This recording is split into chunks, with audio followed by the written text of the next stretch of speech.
بسم الله الرحمن الرحيم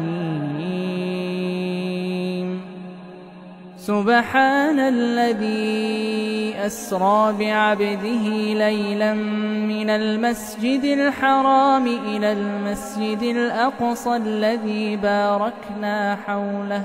Sekali lagi membawa kebaikan dan keberkahan untuk kita semua. Terima kasih, kami persilahkan kepada Ustadz. Assalamualaikum warahmatullahi wabarakatuh. Waalaikumsalam.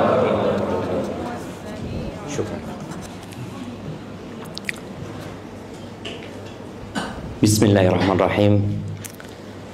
Assalamualaikum warahmatullahi wabarakatuh. Alhamdulillah alladzi bi ni'matihi tatimmus shalihat. Segala puji bagi Allah Jalla Jalaluh yang karena nikmatnya kebaikan-kebaikan menjadi sempurna. Berapa banyak cita-cita yang tidak pernah kita impikan, tapi ternyata itu terjadi. Berapa banyak keinginan yang kita berharap terjadi, tapi malahan itu nggak terjadi. Tapi ketahuilah yang pantas dipuja dan dipuji itu hanya Allah Subhanahu wa Ta'ala. Semua kesuksesan yang kita raih karena Allah mengizinkan. Semua kenyamanan yang dapat kita rasakan sekarang karena Allah mengizinkannya. Dan ketika Allah hendak cabut nikmat itu, Allah hanya mengatakan kun, maka semuanya akan pergi. Allahumma salli wa sallim ala abdika wa rasulika sayyidina wa maulana Muhammadin wa ala alihi wa ashabi ajma'in. Ya Allah, semoga salawat dan salam Engkau curahkan terhadap hamba kekasih-Mu, baginda Nabi kita Muhammad alaihi salatu wassalam, yang kita nggak bakalan masuk surga kalau kita nggak berjalan di belakang Rasulullah SAW. Semoga salat itu bersambung untuk keluarga beliau, untuk istri-istri beliau, untuk putra-putri beliau, dan untuk seluruh sahabat Nabi. Semoga Allah meridhoi kita bersama mereka. Hari ini anak berbahagia sekali bisa sampai ke kediaman Bapak Menteri, Masya Allah. Yang anak juga nggak pernah mimpi bisa sampai sini ya. Tapi itu takdir Allah ya. Makanya takdir Allah itu indah. Pernah dulu ada yang menyatakan takdir itu kejam. Tahun berapa itu? Nah, iya, ada lirik lagu yang dinyanyikan oleh seseorang, kemudian lirik itu harus ditarik, MUI turun tangan. Karena itu sebagai bentuk prasangka buruk kepada Allah Azza wa Jalla. Allah itu memulai kitabnya dengan Bismillahirrahmanirrahim, yang menunjukkan bahwa semua yang ada dalam kitab itu adalah berdasarkan rahmat dan kasih sayang Allah Subhanahu wa Ta'ala. Sampai dalam sakit pun ada kasih sayang Allah. Sampai dalam gempa yang terjadi ada rahmat Allah Azza wa Jalla. Tapi kadangkala kita itu merasa sudah baik, merasa tidak pantas mendapatkan musibah tersebut. Siapa yang masih ingat dengan doanya Nabi Ayub? Nah, ana yakin bapak-bapak nggak hafal, tapi mak-mak insya Allah hafal ya, karena mereka lebih sering terzalimi. Oh, nggak kebalik? Oh, Masya Allah. Ada yang mungkin kebalik di rumahnya gitu. Apa doanya Nabi Ayub? Bapak-bapak dulu yang tanya. Ada hadiahnya nih insya Allah. Masya Allah, nyontek gitu loh bang. Nyontek abang tuh.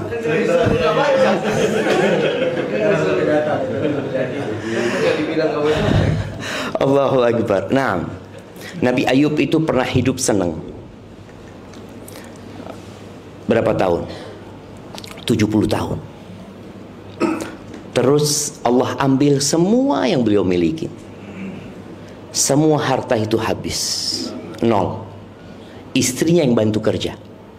Istrinya Nabi Ayub itu kerja di tempat roti. Dari situ beliau makan. Beliau punya anak-anak yang Masya Allah ya. Anak-anak itu anak-anak yang soleh-soleh. Semua yang Allah cabut nyawanya, meninggal dunia. Allah kasih penyakit lagi di dirinya yang menyebabkan orang itu nggak suka sama beliau. Kurang apa jemaah musibah itu jemaah? Musibah di harta, musibah di keluarga, musibah di fisiknya, musibah di kedudukan beliau di hadapan masyarakat. Istrinya berulang kali minta, "Bang, ayolah kau berdoa minta sama Allah Azza wa Jalla." Ini kita lihat rumah tangga yang bahagia ya. Nabi Ayub tanya sama istrinya, "Berapa lama kita hidup senang?" 70 tahun kata dia. Dan kita susah berapa tahun? 18 tahun. Baru 18 tahun. Kalau susahnya sama dengan senangnya, baru aku akan berdoa minta sama Allah. Bayangin jemaah. Orang ketika memandang kepada nikmat yang Allah berikan dan tidak memandang kepada musibah, nih orang akan bahagia. Tapi kebanyakan kita statusnya selalu bencana. Kalau senang dia nggak kabarkan kepada orang lain. Dapat fulus tuh nggak ada cerita.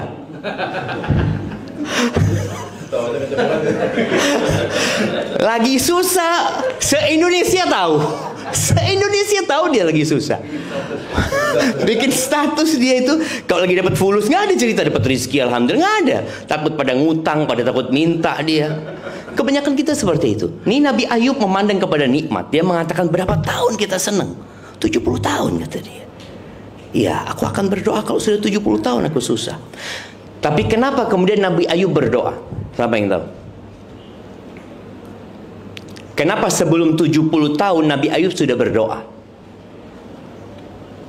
Karena ada omongan Nabi Ayub dikasih cobaan seperti itu karena dosa. Ini sudah bermasalah dengan kenabian beliau. Padahal orang yang paling berat cobaannya itu para nabi. Jadi kita kalau kepingin tahu seperti apa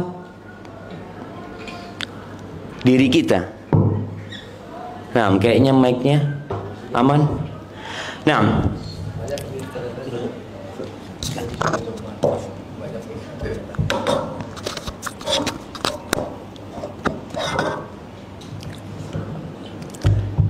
waktu Pak Menteri pegang aman tadi gitu. Kok pegang aneh jadi masalah gitu.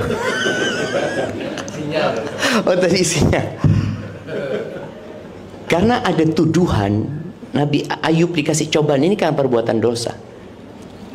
Padahal orang yang paling berat cobaannya itu orang yang paling kuat imannya. Jadi kita tuh kalau imannya nggak kuat ya kasih cobaan, sakit kepala, sakit apa. Tapi ketika imannya semakin kuat, Allah kuatkan cobaan. Akhirnya Nabi Ayub berdoa. Doanya Nabi Ayub setelah 18 tahun, beliau mengatakan ya, Allah ceritakan wa ayyuba idznada rabbahu anni massaniyadur. Nabi Ayub ketika memohon kepada Tuhannya, wahai Tuhanku, aku ini tersentuh dengan satu mara bahaya, satu petaka, satu bala. Wa anta arhamur rahimin. Dan engkau yang maha pengasih di antara semua yang mengasihi. Ini yang selalu harus ada pada diri kita kalau ingin bahagia. Wa anta arhamur rahimin. Jadi kita kalau kena musibah itu panggil nama Allah. Ya arhamar rahimin. Kita tetap yakin engkau yang maha pengasih di antara semua yang mengasihi. Allah tuh lebih sayang sama kita daripada pasangan hidup kita, daripada orang tua kita, daripada anak-anak kita. Jadi jangan pernah ketika terkena musibah kita langsung berburuk sangka sama Allah, merasa nggak pantas aku dapat musibah ini. Kau siapa gitu. Ahibati fillah, sebelum lanjut bagaimana membangun rumah tangga yang bahagia, Ana kepingin tanya, siapa yang bikin tema ini?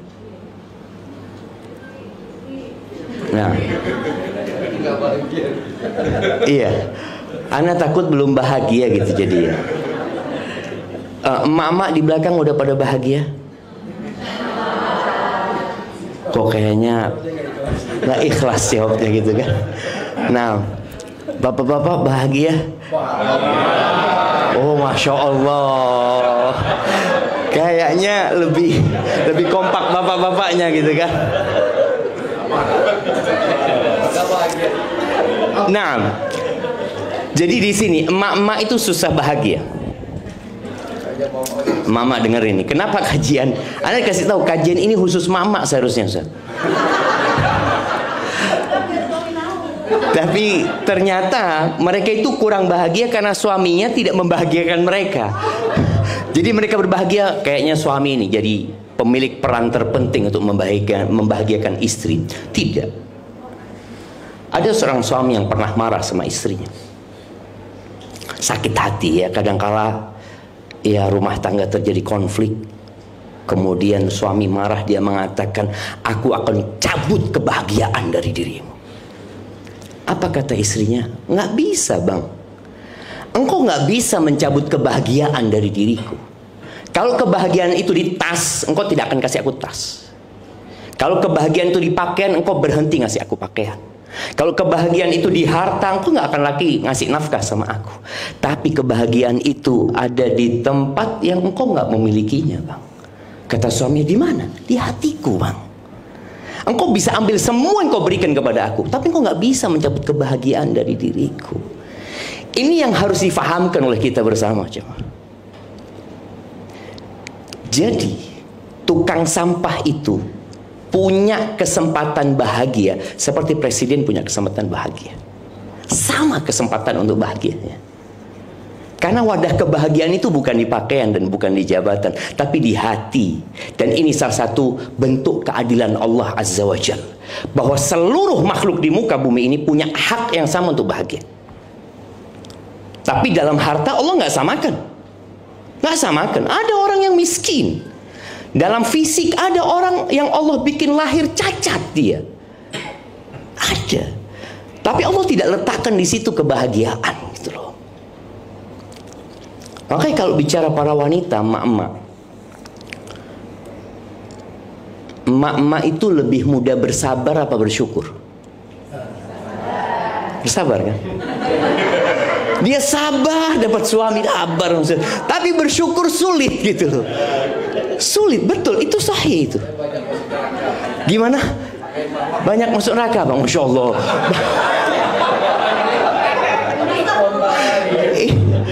Nah, aneh ini dapat banyak bocoran dari Bang Andri sekarang.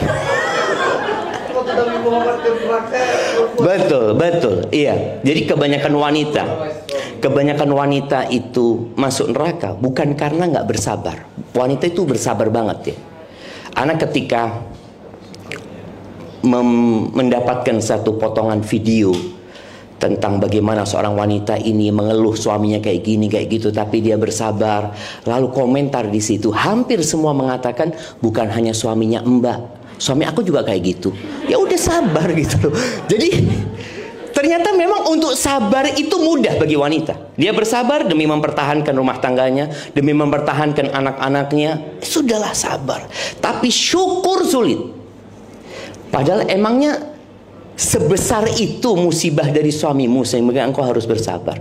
Nggak ada kebaikan suami. Ada seorang wanita yang curhat sama anak, Ustadz suami anak itu kayak gini, kayak gini, kayak gini. Terakhir anak tanya, ibu, suami ibu nggak punya kebaikan? Loh ada Ustadz, coba sebutkan kebaikan. Ketika dia sebutkan kebaikannya, mulai emosi dia turun. Suamimu punya kebaikan. Cuma ketika dalam rumah tangga memandang kepada kekurangan, selesai. Siapa yang nggak punya kekurangan? Ketika seorang istri datang kepada suaminya bawa kertas dia, Bang, kita udah lama berumah tangga, kayaknya kita perlu introspeksi.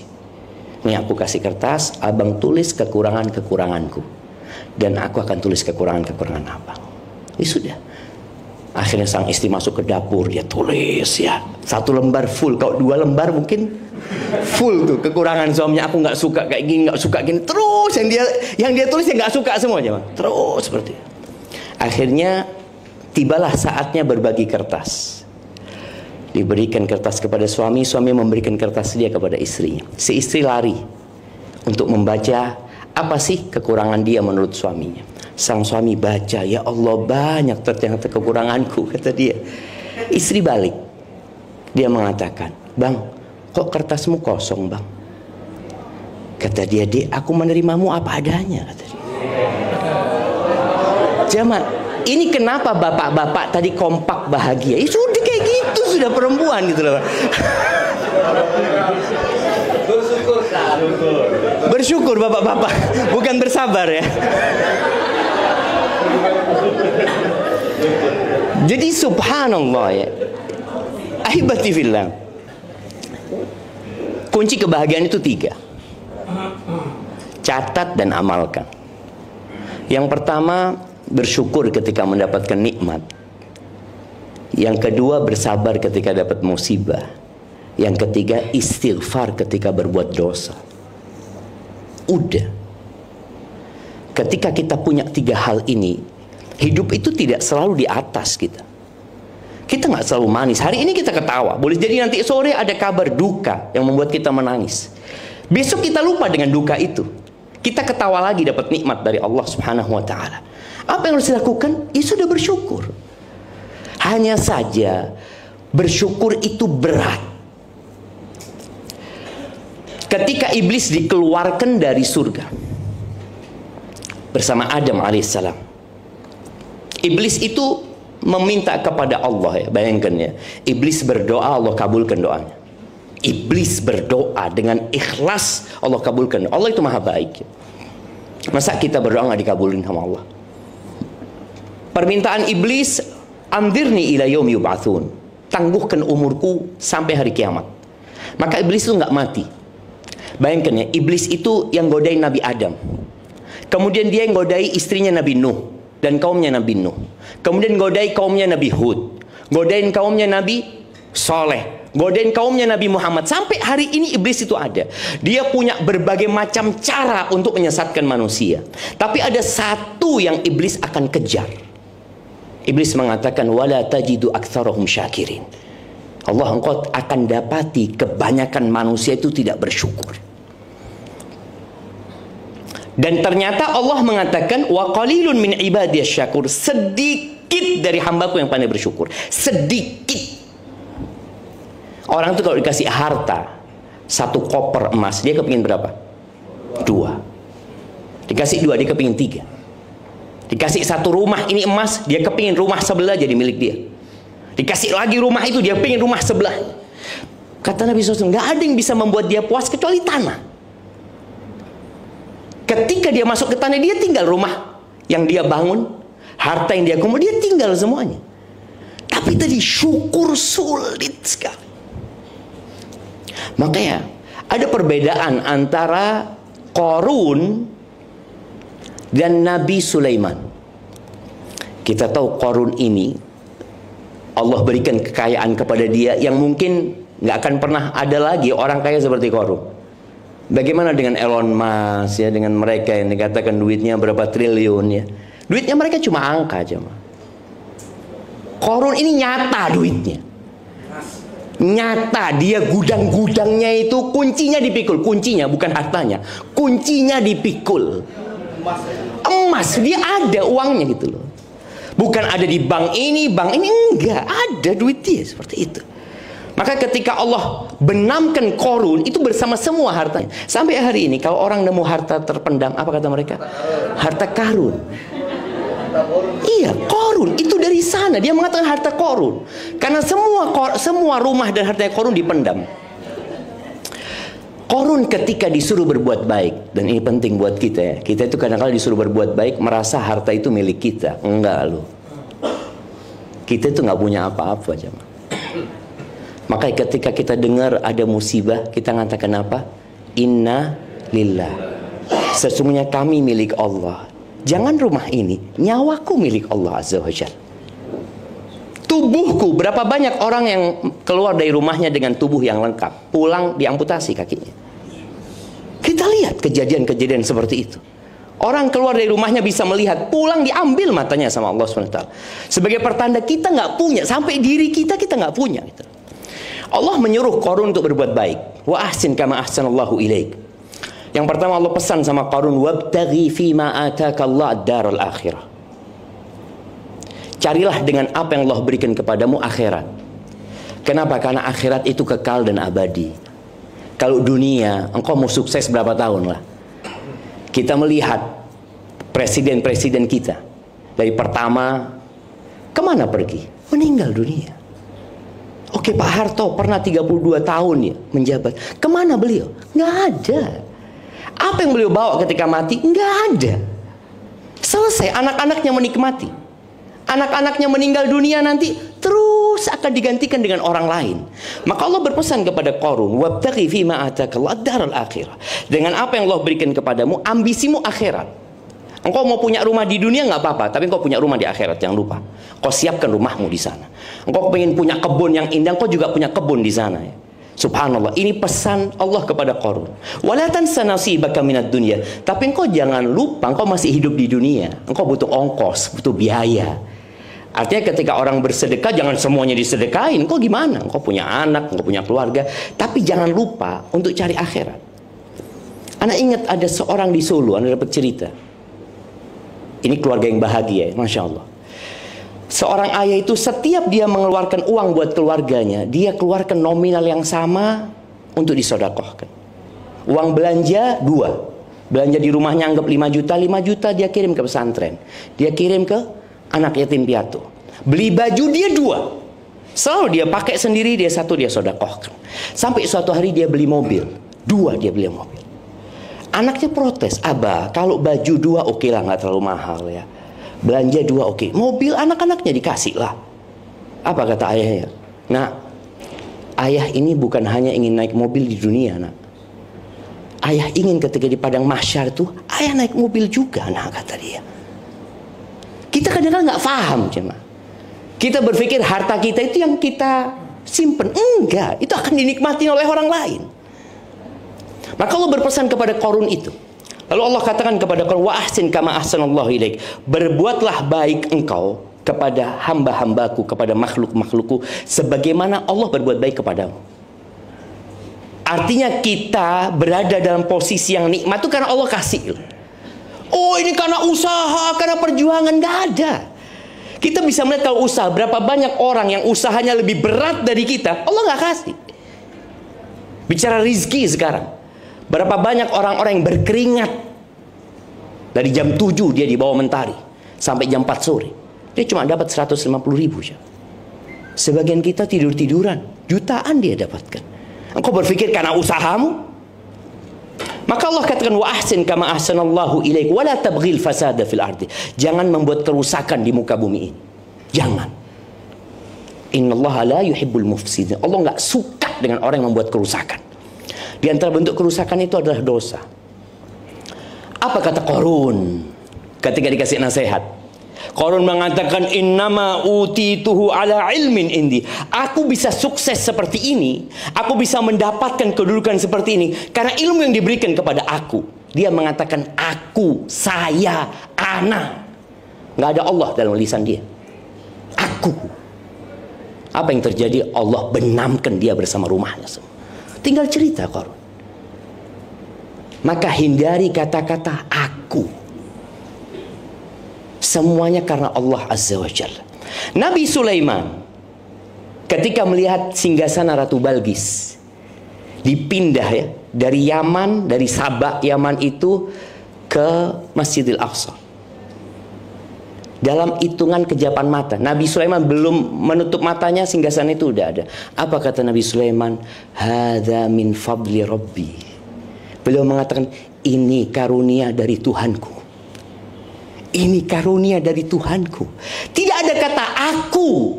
Oh, ini karena kedudukanku di sisi Allah. Enggak. Hadza min fadli Rabbi liyabluwani, untuk menguji aku. Aashkuru am akfur. Aku bersyukur atau aku kufur. Poinnya di situ. Maka usahakan kita bersyukur ya. Hindarin kata-kata ana ketika kita hendak melakukan sesuatu. Momen kita punya rencana sama keluarga, sama istri, atau sama masyarakat. Katakan insya Allah, kalau Allah berkehendak.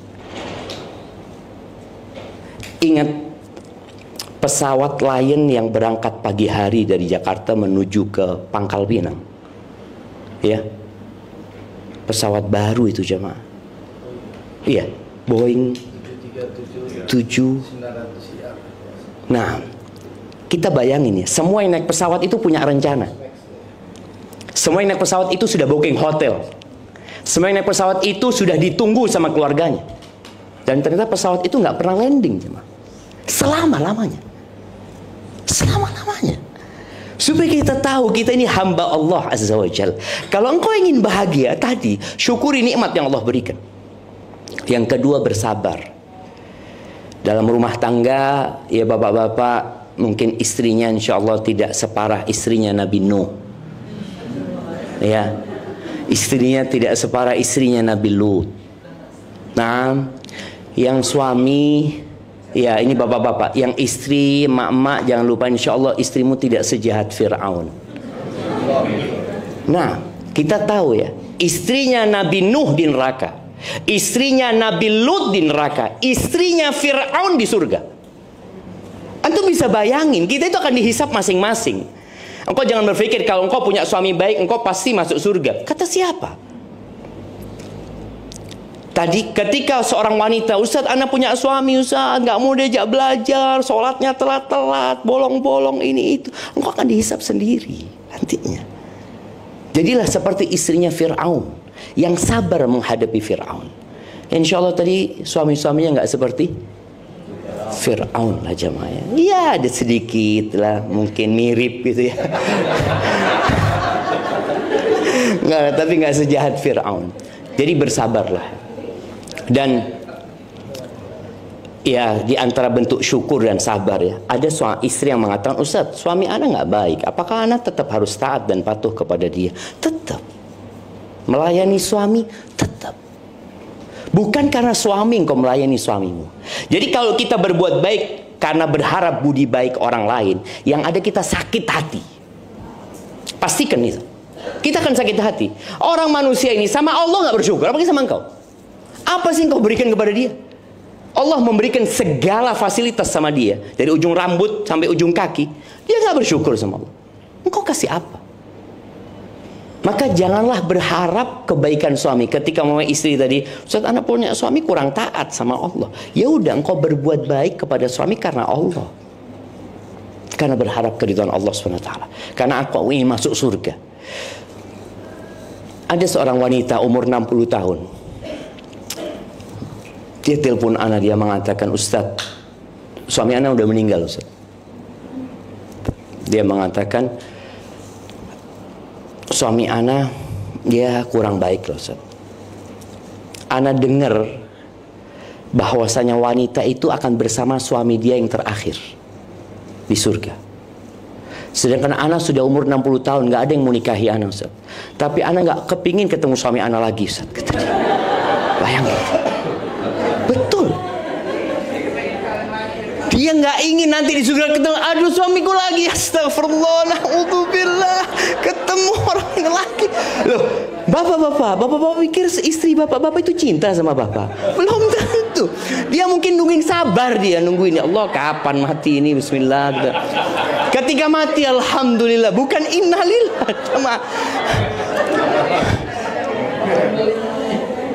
Ada yang kayak gitu ibu-ibu? Waduh, takut dia ibu.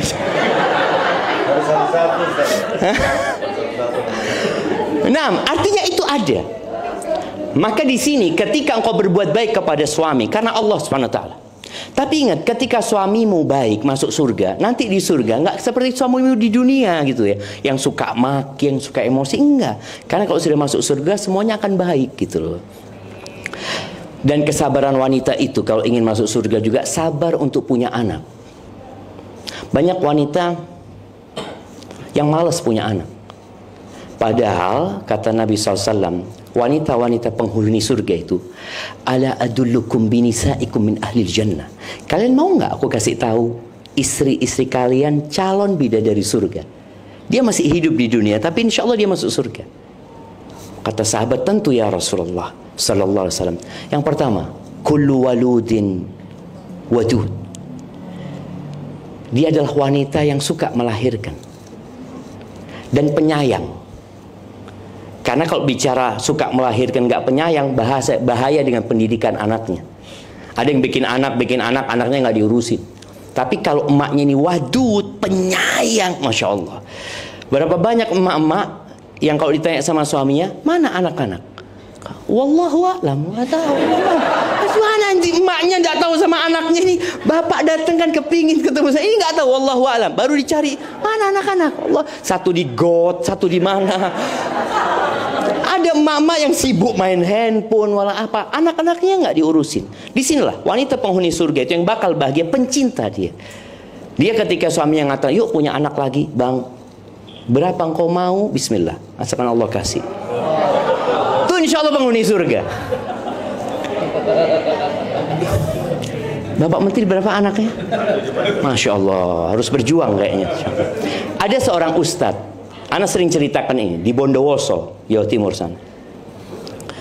Ustadz ini pengeluarannya jelas, pemasukannya gak jelas. Pengeluarannya jelas dia. Dia punya anak 28 dari satu istri. Dari satu istri.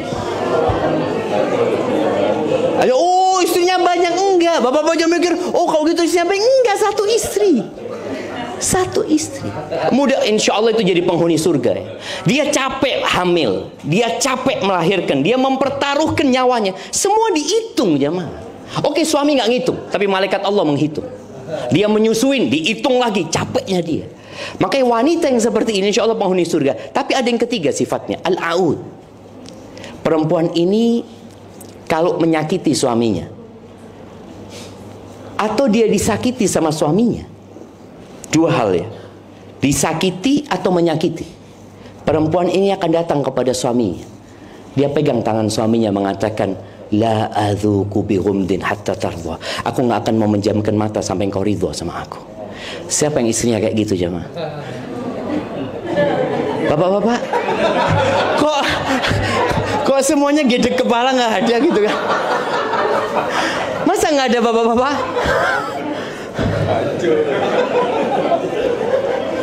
Nah, ahibati fillah. Ini bicara iman, bicara iman tadi. Sebenarnya ketika wanita melakukan itu, dia berharap surga Allah. Makanya seorang laki-laki yang minta maaf ketika dia melakukan kesalahan, itu laki-laki yang jujur. Seorang laki-laki yang minta maaf padahal belum tentu dia salah, itu gentleman dia. Seorang laki-laki yang minta maaf padahal dia nggak salah, itu namanya suami.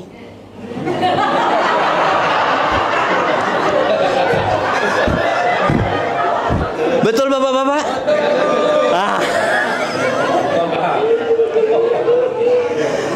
Itu suami yang benar gitu loh. Suami yang benar tuh kayak gitu kan. Artinya dia kepingin bahagia. Kenapa dia harus ribut sama istrinya? Capek bang? Oh bang Andri capek katanya kak. Jadi suami istri ini bukan rival ya? Bukan, iya bang.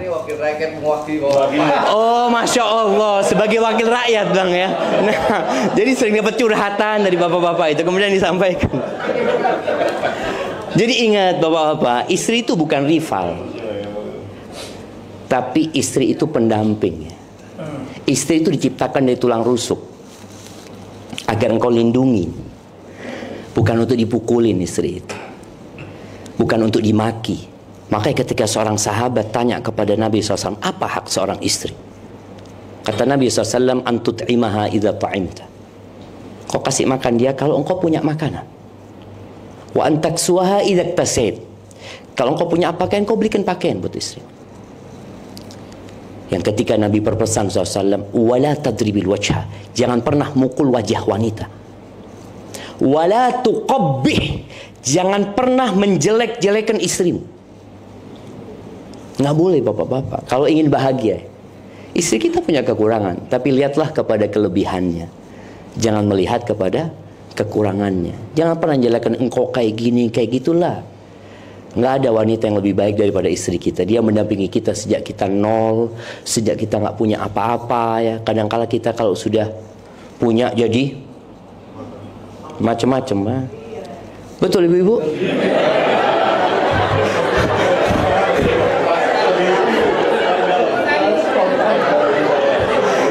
Allahumma salli wa sallim ala Muhammad.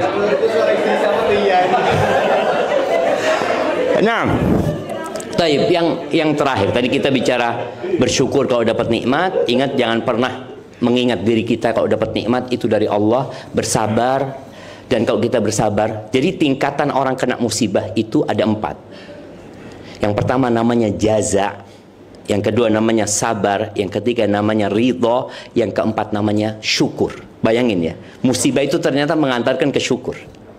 Tingkatan yang nggak boleh itu jaza. Jaza itu orang yang tidak menerima takdir Allah. Dia yang ketika dapat musibah, kemudian dia mengatakan andai kata, nggak bisa. Andai kata itu tidak bisa menghidupkan yang mati. Andai kata itu tidak bisa membuat kecelakaan itu tidak terjadi. Nggak bisa. Makanya ada seorang di Jember ya, ketika dia pulang kerja, dia lihat anaknya ngambang. Dia punya sarang walet, burung sarang walet ya. Biasanya ada kolamnya. Anaknya itu ngambang, sudah meninggal dunia, terapung di sana. Dia gendong anaknya, dia ciumi anaknya, lalu dia menyesal, ya Allah, andai kata aku nggak punya sarang burung ini, andai kata aku nggak punya kolam ini. Ucapan andai kata itu, apakah akan mengembalikan kehidupan anaknya? Nggak akan gitu loh. Ada orang yang kemudian merobek-robek bajunya, lempar-lempar piring. Siapa yang pernah lempar piring? Bapak-bapak, ada yang istrinya pernah lempar piring? Alhamdulillah nggak ada jemaah. Iya, artinya dia nggak nerima dengan apa yang terjadi. Ini namanya jaza, dan itu haram, nggak boleh. Secara akal tadi, secara akal sehat nggak berguna kau melakukan itu. Yang kedua sabar. Kok jadi mati jemaah? Hah? Ada yang sabotase di belakang. Masya Allah. Gara-gara itu syukur. Nah, yang kedua itu sabar. Sabar itu artinya nahan diri. Nahan diri dari mengucapkan atau melakukan perbuatan yang secara akal sehat nggak diterima dan secara agama nggak diterima. Umpamanya tadi ada seorang wanita nangis boleh, jangan wanita ya, bapak-bapak juga nangis itu boleh atas musibah ya. Tapi ketika teriak-teriak ya, kemudian dia lempar sesuatu, nggak ada gunanya. Allah katakan wabasyiris sabirin, berikan kabar gembira kepada orang-orang yang sabar. Dan ingat, sabar itu bukan dengan berjalannya waktu. Sabar itu ketika hempasan pertama, ketika engkau dengar berita musibah, apa yang kau lakukan ketika itu? Apabila engkau mengatakan inna lillahi wa inna ilaihi rajiun, ini bukan hanya kematian jemaah ya. Inna lillahi ini bukan hanya kematian, musibah apapun. Kita katakan inna lillahi, sesungguhnya kami milik Allah dan kami akan kembali kepada Allah Azza wa Jalla. Itu sabar. Tingkatan yang selanjutnya namanya ridho. Kalau sabar itu masih nahan ya, kepingin teriak tapi dia tahan, kepingin lempar sesuatu dia tahan. Pahit sabar itu. Naik tingkatan selanjutnya namanya ridho. Dia mengatakan insya Allah ada hikmahnya, Allah itu maha baik. Udah mulai dia ridho. Yang keempat syukur. Dia bersyukur dengan musibah. Bayangin, dia mengatakan kena alhamdulillah musibahnya nggak lebih besar dari ini. Contoh ya, orang ketika kecelakaan kakinya patah, bagaimana dia bersyukur? Alhamdulillah cuma satu ya Allah. Allah bisa bikin dua-duanya. Allah kasih satu, alhamdulillah. Jadi orang itu masih bersyukur karena melihat, loh ternyata nikmat Allah itu banyak sebenarnya yang membuat kita bersyukur. Maka berusahalah untuk menjadi yang lebih baik. Yang ketiga, istighfar kalau berbuat dosa. Bab istighfar ini, siapa yang nggak berbuat dosa? Jamaah, Abu Bakar As-Siddiq itu dijamin masuk surga. Abu Bakar itu pernah datang kepada Nabi SAW, mengatakan, ya Rasulullah, ajarin aku doa yang aku baca ketika sholat. Apa doanya? Bapak-bapak, kalau ibu-ibu insya Allah tahu doa. Ibu-ibu apa doanya? Doanya Abu Bakar yang dikasih Nabi SAW dibaca waktu sholat. Allahumma inni zalamtu nafsi zulman katsira. Ini Abu Bakar dijamin masuk surga. Dikasih doa, Abu Bakar katakan dalam sholatmu, ya Allah sesungguhnya aku menzalimi diriku dengan kezaliman yang banyak. Sesungguhnya aku banyak berbuat dosa ya Allah. Pengakuan kepada Allah. Wala yaghfiru dzunuba illa anta. Dan gak ada yang bisa ngampuni dosa kecuali engkau ya Allah. Semuanya milik Allah Azza wa Jalla. Faghfirli, ampuni aku ya Allah. Maghfiratan min indik, ampunan dari sisimu. Warhamni, kasihi aku ya Allah. Innaka antal ghafur rahim. Kalau Abu Bakar disuruh minta ampun sama Allah, apalagi orang-orang kayak kita. Maka nasihat anak kalau ingin bahagia, tiap hari istighfar 100 kali paling enggak. Nabi SAW habis salat duha itu beliau baca Rabbil firli wa tub alayya innaka antat tawwabur rahim 100 kali. Kita banyak dosa jemaah. Dan yang menyebabkan orang tidak bahagia itu gara-gara ada dosa di hatinya. Karena dosa ini akan jadi noktah hitam di hati. Kita tahu ya, ada orang yang ada apa di jantungnya, kadang-kala harus pasang ring karena ada, kenapa orang pasang ring? Ada penyumbatan yang menyebabkan kadang-kala kita nggak bahagia karena banyak penyumbatan di jantung kita, jangan. Yang caranya dengan banyak istighfar. Antum duduklah, tiap hari duduk. Ya, istri ngomong tunggu dulu lah, aku mau istighfar dulu. Hitung 100 kali. Ngitung pakai tangan lebih utama. Mau pakai tasbih ya nggak apa-apa kalau di rumah mau pakai tasbih. Tapi yang lebih baik pakai tangan, dihitung 100 kali. Istri manggil, afwan belum selesai.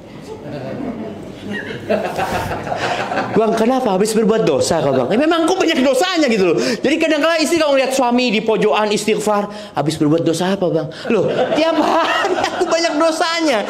Jadi ini rutinitas. Jadi bukan bicara nunggu berbuat dosa. Kita berbuat dosa. Makanya juga penting buat kita semua, nasihat anak, untuk belajar mana yang dosa dan mana yang bukan dosa. Gimana kita akan istighfar kalau kita merasa fan-fan aja ya? Nggak ada sih Ustaz, alhamdulillah orang baik kan Ustaz. Maka belajar mana yang dosa dan mana yang bukan dosa. Barakallahu fiik, itu mungkin dapat Anda sampaikan. Kalau ada pertanyaan, monggo, tafadhal.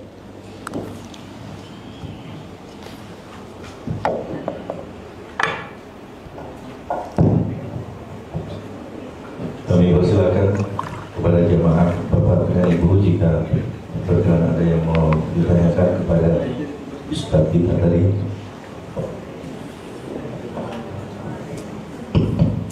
Assalamualaikum warahmatullahi wabarakatuh. Waalaikumsalam warahmatullahi wabarakatuh. Jazakallah khair Ustaz atas ilmunya, bermanfaat sekali. Dan semoga Allah senantiasa memberkahi Ustaz, keluarga, Allahumma amin. juga bapak-bapak dan ibu yang ada di sini semua. Allahumma amin. Izin bertanya Ustaz mengenai bersyukur kenikmatan yang diberikan kepada kita serta berujung pada sedekah. Mana yang didahulukan ketika kita mendapat rezeki, tapi rezeki itu sebenarnya tujuannya adalah dikumpulkan untuk berhaji. Nah, ketika uangnya belum cukup, lalu di mana kita juga ketika kita mendapat rezeki itu kan kita juga harus berbagi dulu ya Ustaz sebelum kita mengambil rezeki tersebut. Besarannya itu katanya kan ada yang bilang 2,5%, tapi kata orang-orang soleh bilang lebih baik bisa 10%, 20% itu bagus kalau kita ngomong persentase ya Ustaz.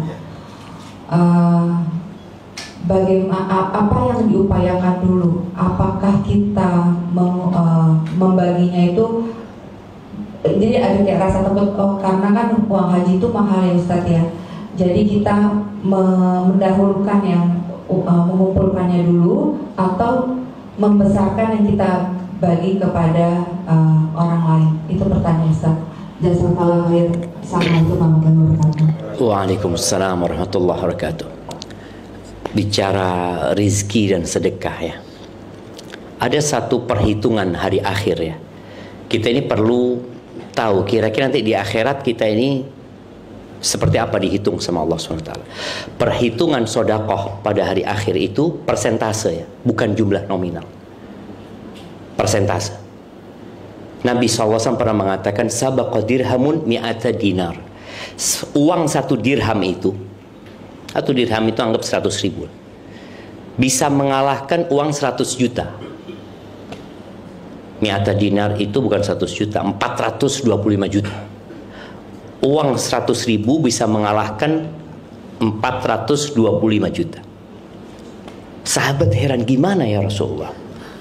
Ini orang hanya punya uang 200.000, hanya punya uang 2 dirham. Dia sedekahkan 1 dirham. Berapa persen ya sedekahkan? 50%. Sedangkan orang yang sedekah 425 juta, dia cuma ngambil dikit dari gudang emas dia. Dikit. dikit, mungkin 0,0%, 0,01%. Jadi supaya kita tahu, ketika kita kaya, kemudian kita banyak sodako, yang dihitung persentase, antum sodako 100 juta, seakan-akan banyak kan? Uang antum 10 M, 100 juta berapa cuma? 1%. Tuh orang yang sodako, mungkin sodako 100.000 lebih besar daripada antum. Nanti di hari kiamat seperti itu perhitungan. Makanya jangan pernah berpikir orang miskin itu, oh orang itu Masya Allah sodakonya 100 juta ya, Ana cuma bisa 100.000. Boleh jadi 100.000 mengalahkan 100 juta.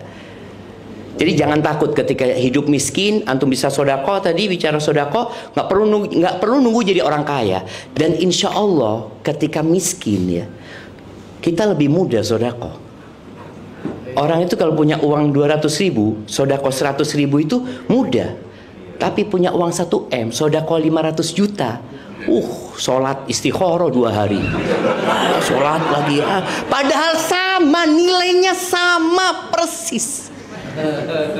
Betul bang? Sama 50% nilainya. Tapi dia berat gitu loh. Makanya usahakan ketika belum punya, itu mulai sodako. Mulai bersodako. Kalau tadi umpamanya gimana? Ketika kita mau berangkat haji. Ingat, haji itu kewajiban bagi yang mampu. Allah itu tidak pernah memberatkan hambanya. Ketika tidak mampu berangkat haji, nggak usah memaksakan diri. Tapi boleh kan Ustadz ingin berangkat haji? Boleh. Ada orang kan nggak mampu, aku mau nabung lah, kepingin berangkat haji. Padahal dia nggak mampu. Dalam hitungan itu dia nggak mampu. Biaya itu dia nggak mampu. Nggak apa-apa. Sekarang gimana cara nabungnya? Bebas-bebas aja sebenarnya. Ketika kita menabung tapi kita tetap sodakoh. Kan ada orang yang mengatakan sudah, anak kayaknya sulit sodako sekarang Ustaz, soalnya duitnya aku pakai nabung. Bismillah. Sebagian engkau tabungkan, sebagian engkau sodakohkan. Berapa persen jumlahnya terserah keberanianmu dan keimananmu. Ini bicara iman. Yang wajib 2,5% itu zakat. Dan zakat itu wajibnya setahun sekali. Haul ya, sampai nisabnya. Nisabnya zakat itu kira-kira 83 atau 85 gram emas murni. Itu nisabnya. Dan tolong dihitung ya, bagi bapak-bapak, ibu-ibu yang punya uang itu, jangan mengeluarkan sekedar, oh insya Allah sudah, nggak, harus dihitung. Karena ketika ada 1 juta umpamanya zakat yang kita tidak keluarkan, itu bukan hak kita, jadi haram buat kita. Kalau punya uang 1 M zakatnya 25 juta. Ada seorang syekh ya, dia mengatakan, banyak orang konsultasi zakat sama, tapi duitnya cuma ya 5 M, 10 M. Yang duitnya triliunan nggak pernah konsultasi zakat. Iya, manusia itu ternyata semakin kaya semakin bakhil, semakin takut godaannya harta ya. Saya semakin takut, padahal tetap 2,5% loh. Dulu kalau dia punya uang 1 M, 25 juta dia keluarin. Motor 1 dia keluarin tuh. Ketika dia punya 1 triliun, berapa M dia keluarkan? 25 miliar. Itu dia mikir, ya Allah banyak banget. Enggak, sama 2,5% gitu. Maka tadi itu zakat. Jadi ketika ibu uang tabungannya nanti sampai ke nisab, oh sampai 100 juta umpamanya, oh udah ada zakatnya nih, keluarkanlah 2,5 juta. Oh berarti tabungannya berkurang? Enggak, zakat itu tidak mengurangi tabungan. Zakat itu menambahkan berkah di tabungan tersebut. Jadi sebenarnya kalau bicara berapa persen bebas ya.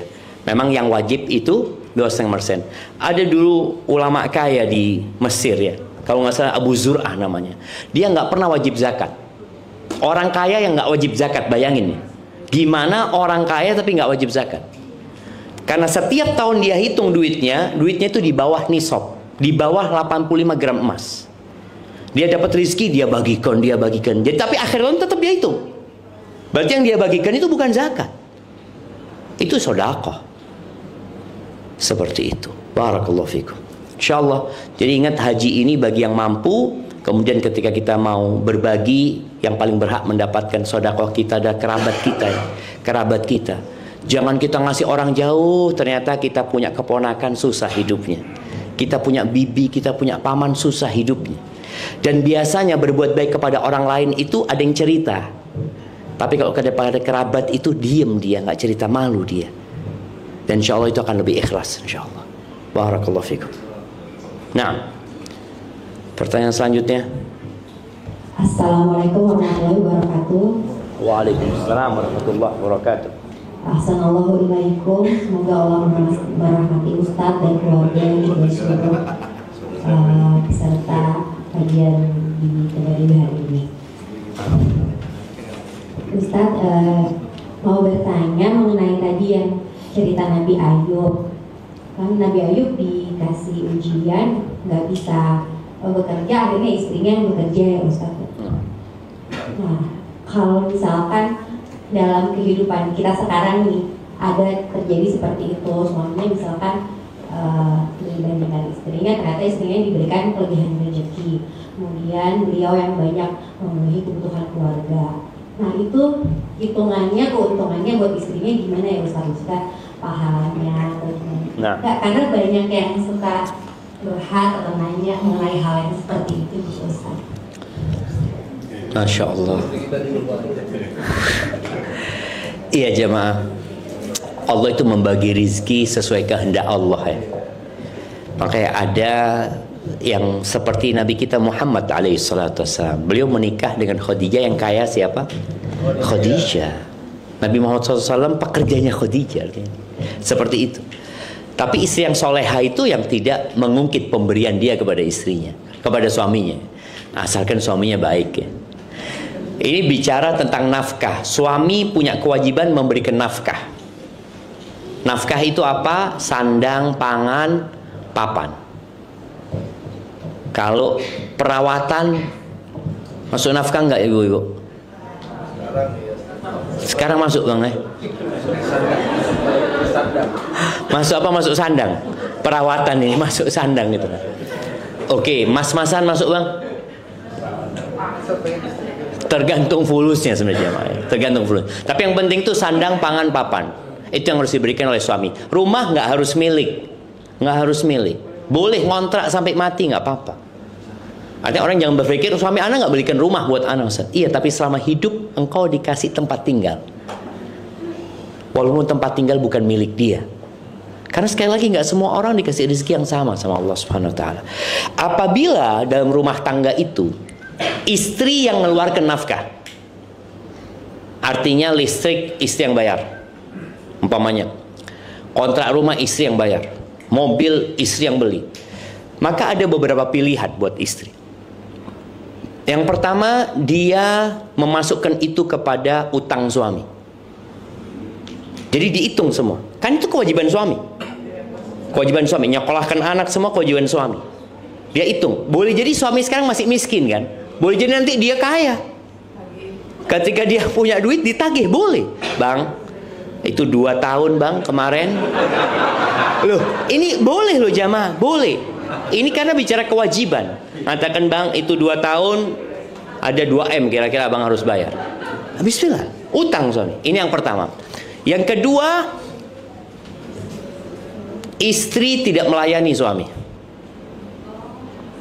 Ini yang kedua. Jadi istri udah, engkau nggak ngasih nafkah, aku nggak akan melayani engkau, aku harus kerja gitu loh. Nggak apa-apa. Jadi yang pertama tadi, istri tetap melayani suami walaupun suami nggak ngasih nafkah. Yang kedua, istri nggak melayani suami. Artinya bang, enggak, aku gimana, aku harus kerja.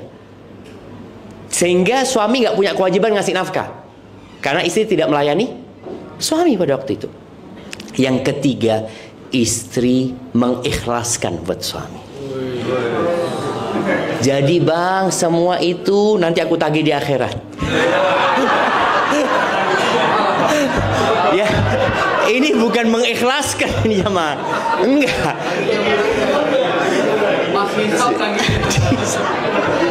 Jadi bukan. Jadi kalau ikhlas itu artinya dia tidak nagih di akhirat. Dia mengatakan bang, yang semua aku berikan itu aku sodakoh. Karena pernah ada seorang wanita di masa Nabi SAW. Wanita ini hadir di kajian Nabi Muhammad SAW. Nabi nyuruh mereka sodakoh. Akhirnya perempuan ini namanya Zainab, istrinya Ibnu Mas'ud. Ibnu Mas'ud ini miskin ya, dia kerja serabutan. Kadang-kadang ada yang dia bawa, ada yang nggak, kadang-kadang nggak dapat apa-apa. Akhirnya istrinya ngomong, aku kayaknya nggak bisa bantuin engkau untuk nafkah keluarga, kata dia. Loh kenapa, kata suaminya? Aku kepingin sodako, kata dia. Nabi nyuruh kita sodako, perempuan suruh sodako, kata dia. Apa kata suaminya? Nggak apa-apa, Allah tidak akan melantarkan kita gitu. Tapi engkau tanya dulu sama Nabi SAW. Ini pentingnya bertanya. Akhirnya Zainab ini berangkat ke rumah Nabi SAW, bertemu sama Bilal. Ternyata di depan rumah Nabi SAW ada perempuan lain dari kalangan Ansor, namanya juga Zainab. Sama-sama mau bertanya tentang masalah itu. Akhirnya Zainab ini ngomong sama Bilal, Bilal tanyakan sama Nabi SAW, tapi jangan ngomong aku yang tanya ya. Kenapa? Karena Ibnu Mas'ud ini sudah kayak keluarga sama Nabi SAW gitu loh. Dia karena kan mau ngadukan suaminya gitu kan. Kasih tahu. Akhirnya Bilal ngomong, ya Rasul, ada perempuan tuh di luar tuh, tanya masalah ini. Siapa kata Nabi SAW? Zainab. Ayyuz Zayanib, Zainab yang mana? Zainab bininya Ibnu Mas'ud. Oh, kata Nabi SAW. Sampaikan kepada dia, yang dia berikan kepada suaminya itu sodakoh. Jadi nilainya sodakoh. Maka kalau sodakoh, jangan sodakoh ke tempat yang jauh, sedangkan suaminya sendiri gak mampu. Tapi ada suami-suami yang kurang ajar. Istrinya sodakoh, kawin lagi dia sama duitnya istrinya. Na'udzubillah. Ada bang.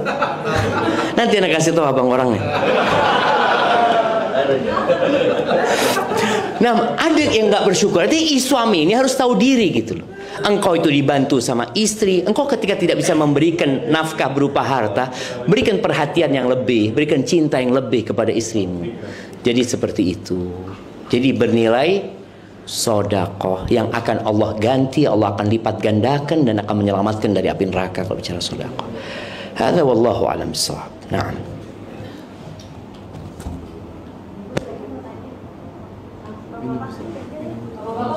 Di sini ada bapak-bapak, mic-nya bisa nih.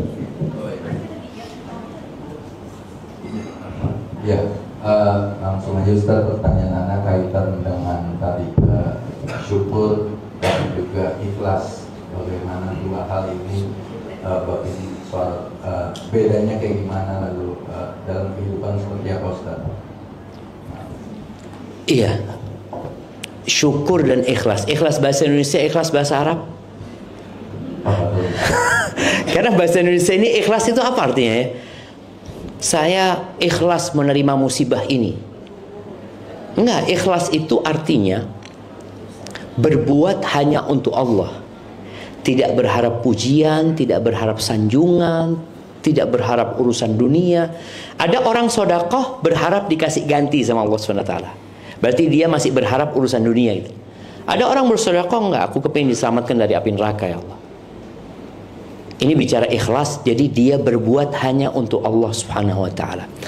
Ya bedanya sama syukur jelas. Jadi syukur ini berkait, memang tadi ada orang mengatakan ikhlas itu ketika dapat musibah, saya ikhlas menerima musibah ini. Padahal seharusnya dia ridho. Bahasanya itu lebih kepada saya ridho. Kalau dia naik ya dari sabar, saya sabar, atau dia saya ridho, atau saya bersyukur atas musibah ini. Kalau bicara syukur, tentunya ya tadi syukur ini dengan lisan, dengan hati, dan dengan raga. Syukur itu dengan hati, yaitu meyakini bahwa nikmat yang dia dapatkan bukan karena usaha dia. Ini harus ada di diri kita. Pengakuan kepada Allah, ini engkau yang ngasih ya Allah, dalam hati. Kadang-kadang kan, kalau bukan ana, kalau bukan karena ini, kalau bukan karena fulan, nggak ada. Murni karena Allah. Hati kita memberikan pengakuan terhadap Allah SWT.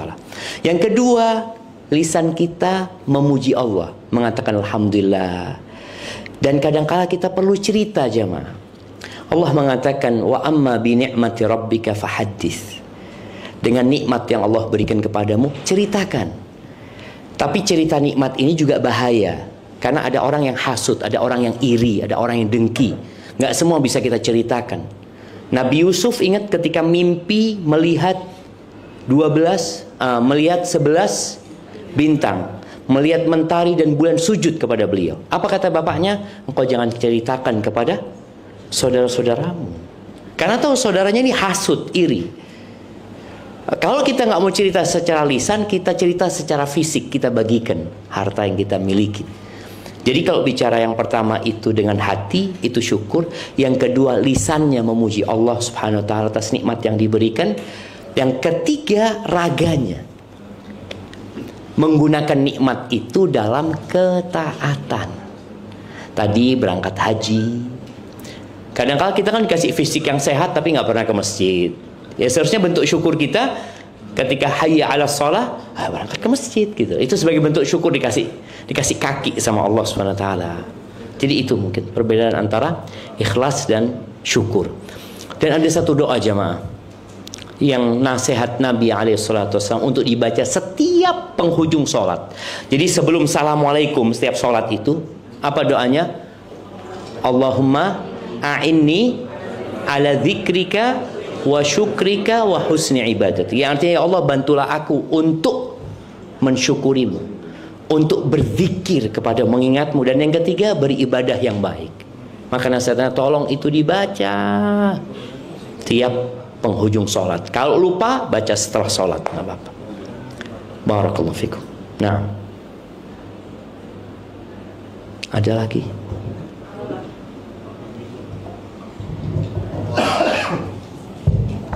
Assalamualaikum warahmatullahi wabarakatuh. Waalaikumsalam warahmatullahi wabarakatuh. Izin langsung Ustaz. Terima kasih pencerahannya hari ini tadi. Saya lebih tertarik ingin tahu lebih detail. Ini mungkin teknis bagi saya pribadi, belum tahu, dan mudah-mudahan bagi yang lain yang belum tahu mungkin juga bisa dapatkan pencerahan terkait tadi untuk mengeluarkan zakat.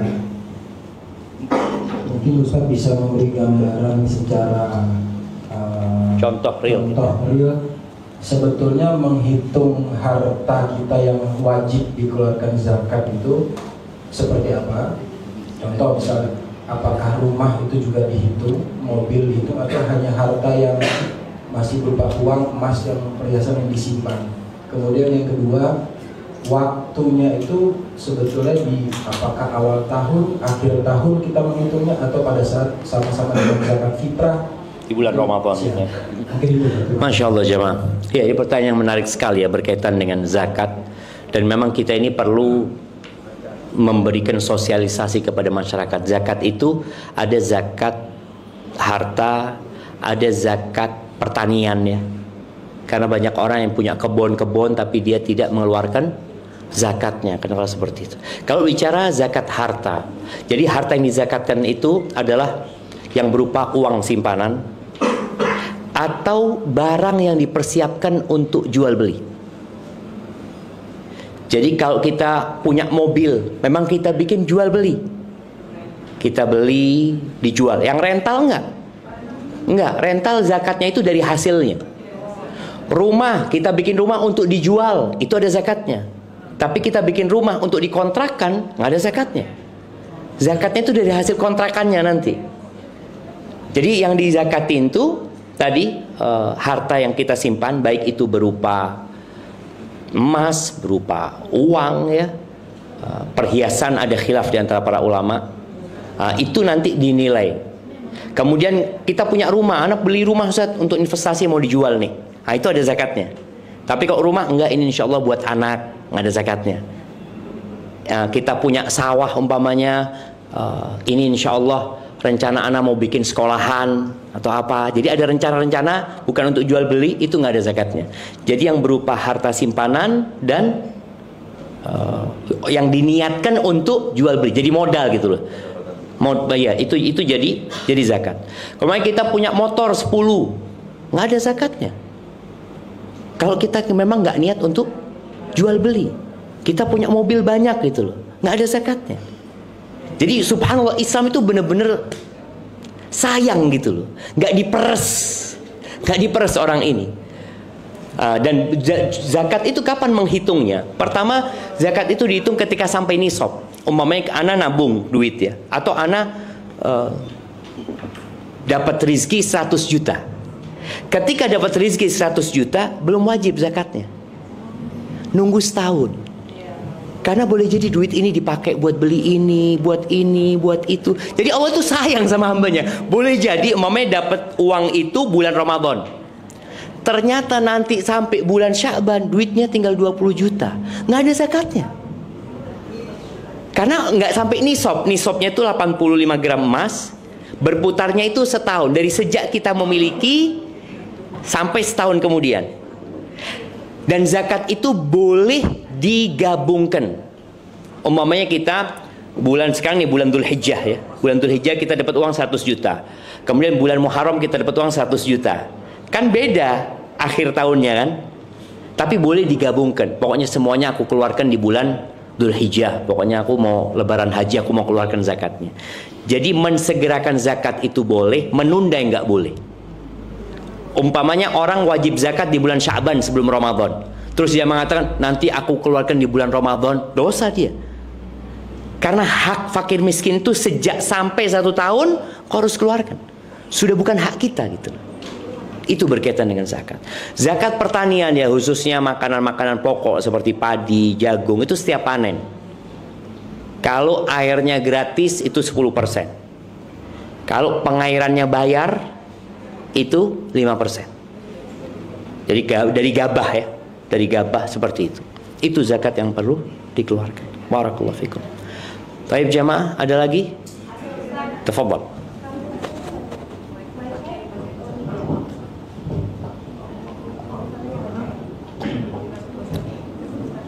Ustaz, ada banyak pertanyaan tapi tertulis. Ustaz bacakan tolong saya bacakan Ustaz. Dibacakan langsung aja. Bismillah. Bismillahirrahmanirrahim. Assalamualaikum warahmatullahi wabarakatuh. Waalaikumsalam warahmatullahi wabarakatuh. Ustaz, ketika suami bersedekah, apakah istri juga mendapatkan pahalanya? Dan sebaliknya? Iya, Masya Allah. Jadi ada yang namanya saling tolong menolong dalam kebaikan. Dan bagi bapak-bapak juga, ketika bersedekah nggak harus istri tahu. Jangan semua yang kita sedekahkan istri harus tahu.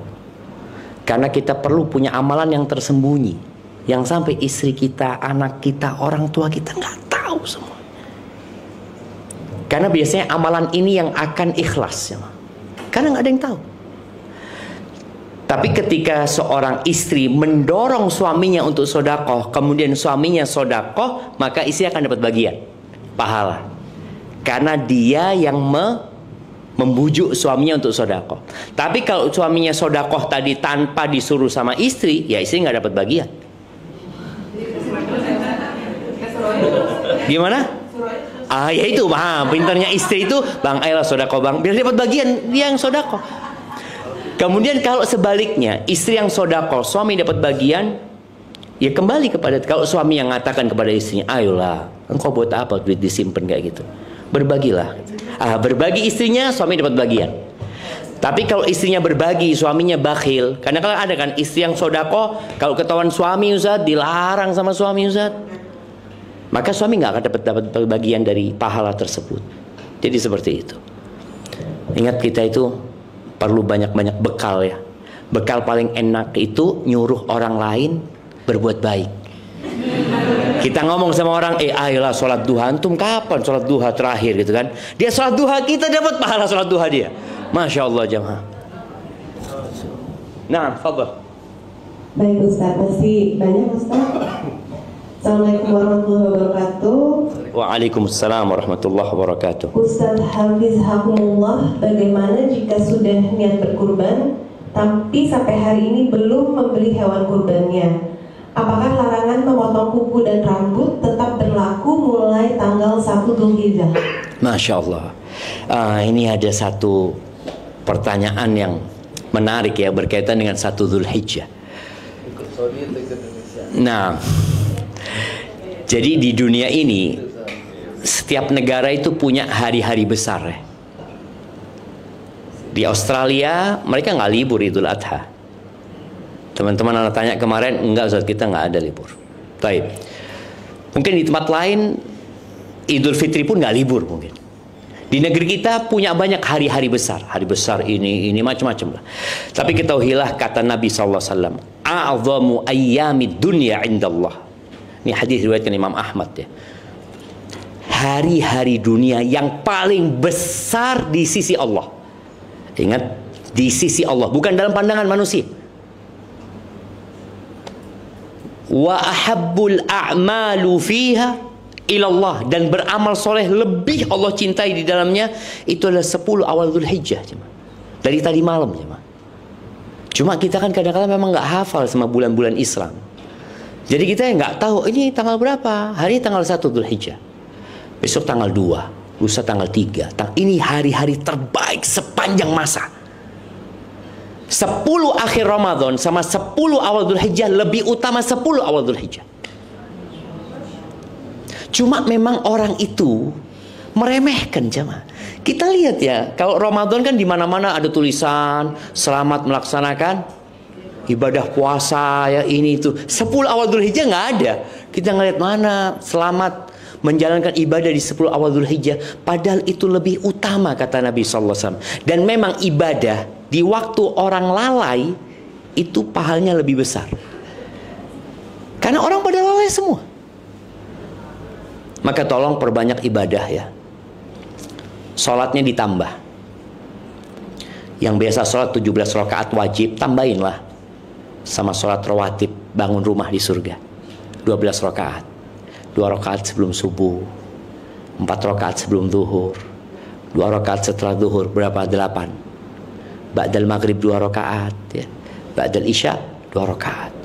Allah itu kasih buat kita musim-musim kebaikan, karena kita itu orangnya malas. Udah nih, 10 awal Dzulhijjah ini benerin kalian di situ. Gunakan waktu untuk mendapatkan pahala yang banyak. Puasa, yang nggak musafir usahakan puasa. Yang paling utama nanti puasa tanggal 9 nih, usahakan semuanya puasa. Anaknya diajak puasa. Tanggal 9 itu puasa Arafah itu diampuni dosa 2 tahunnya.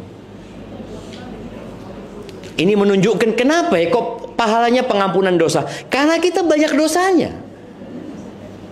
Maka tolong puasa. Kemudian kalau bicara baca Quran, tolong punya target.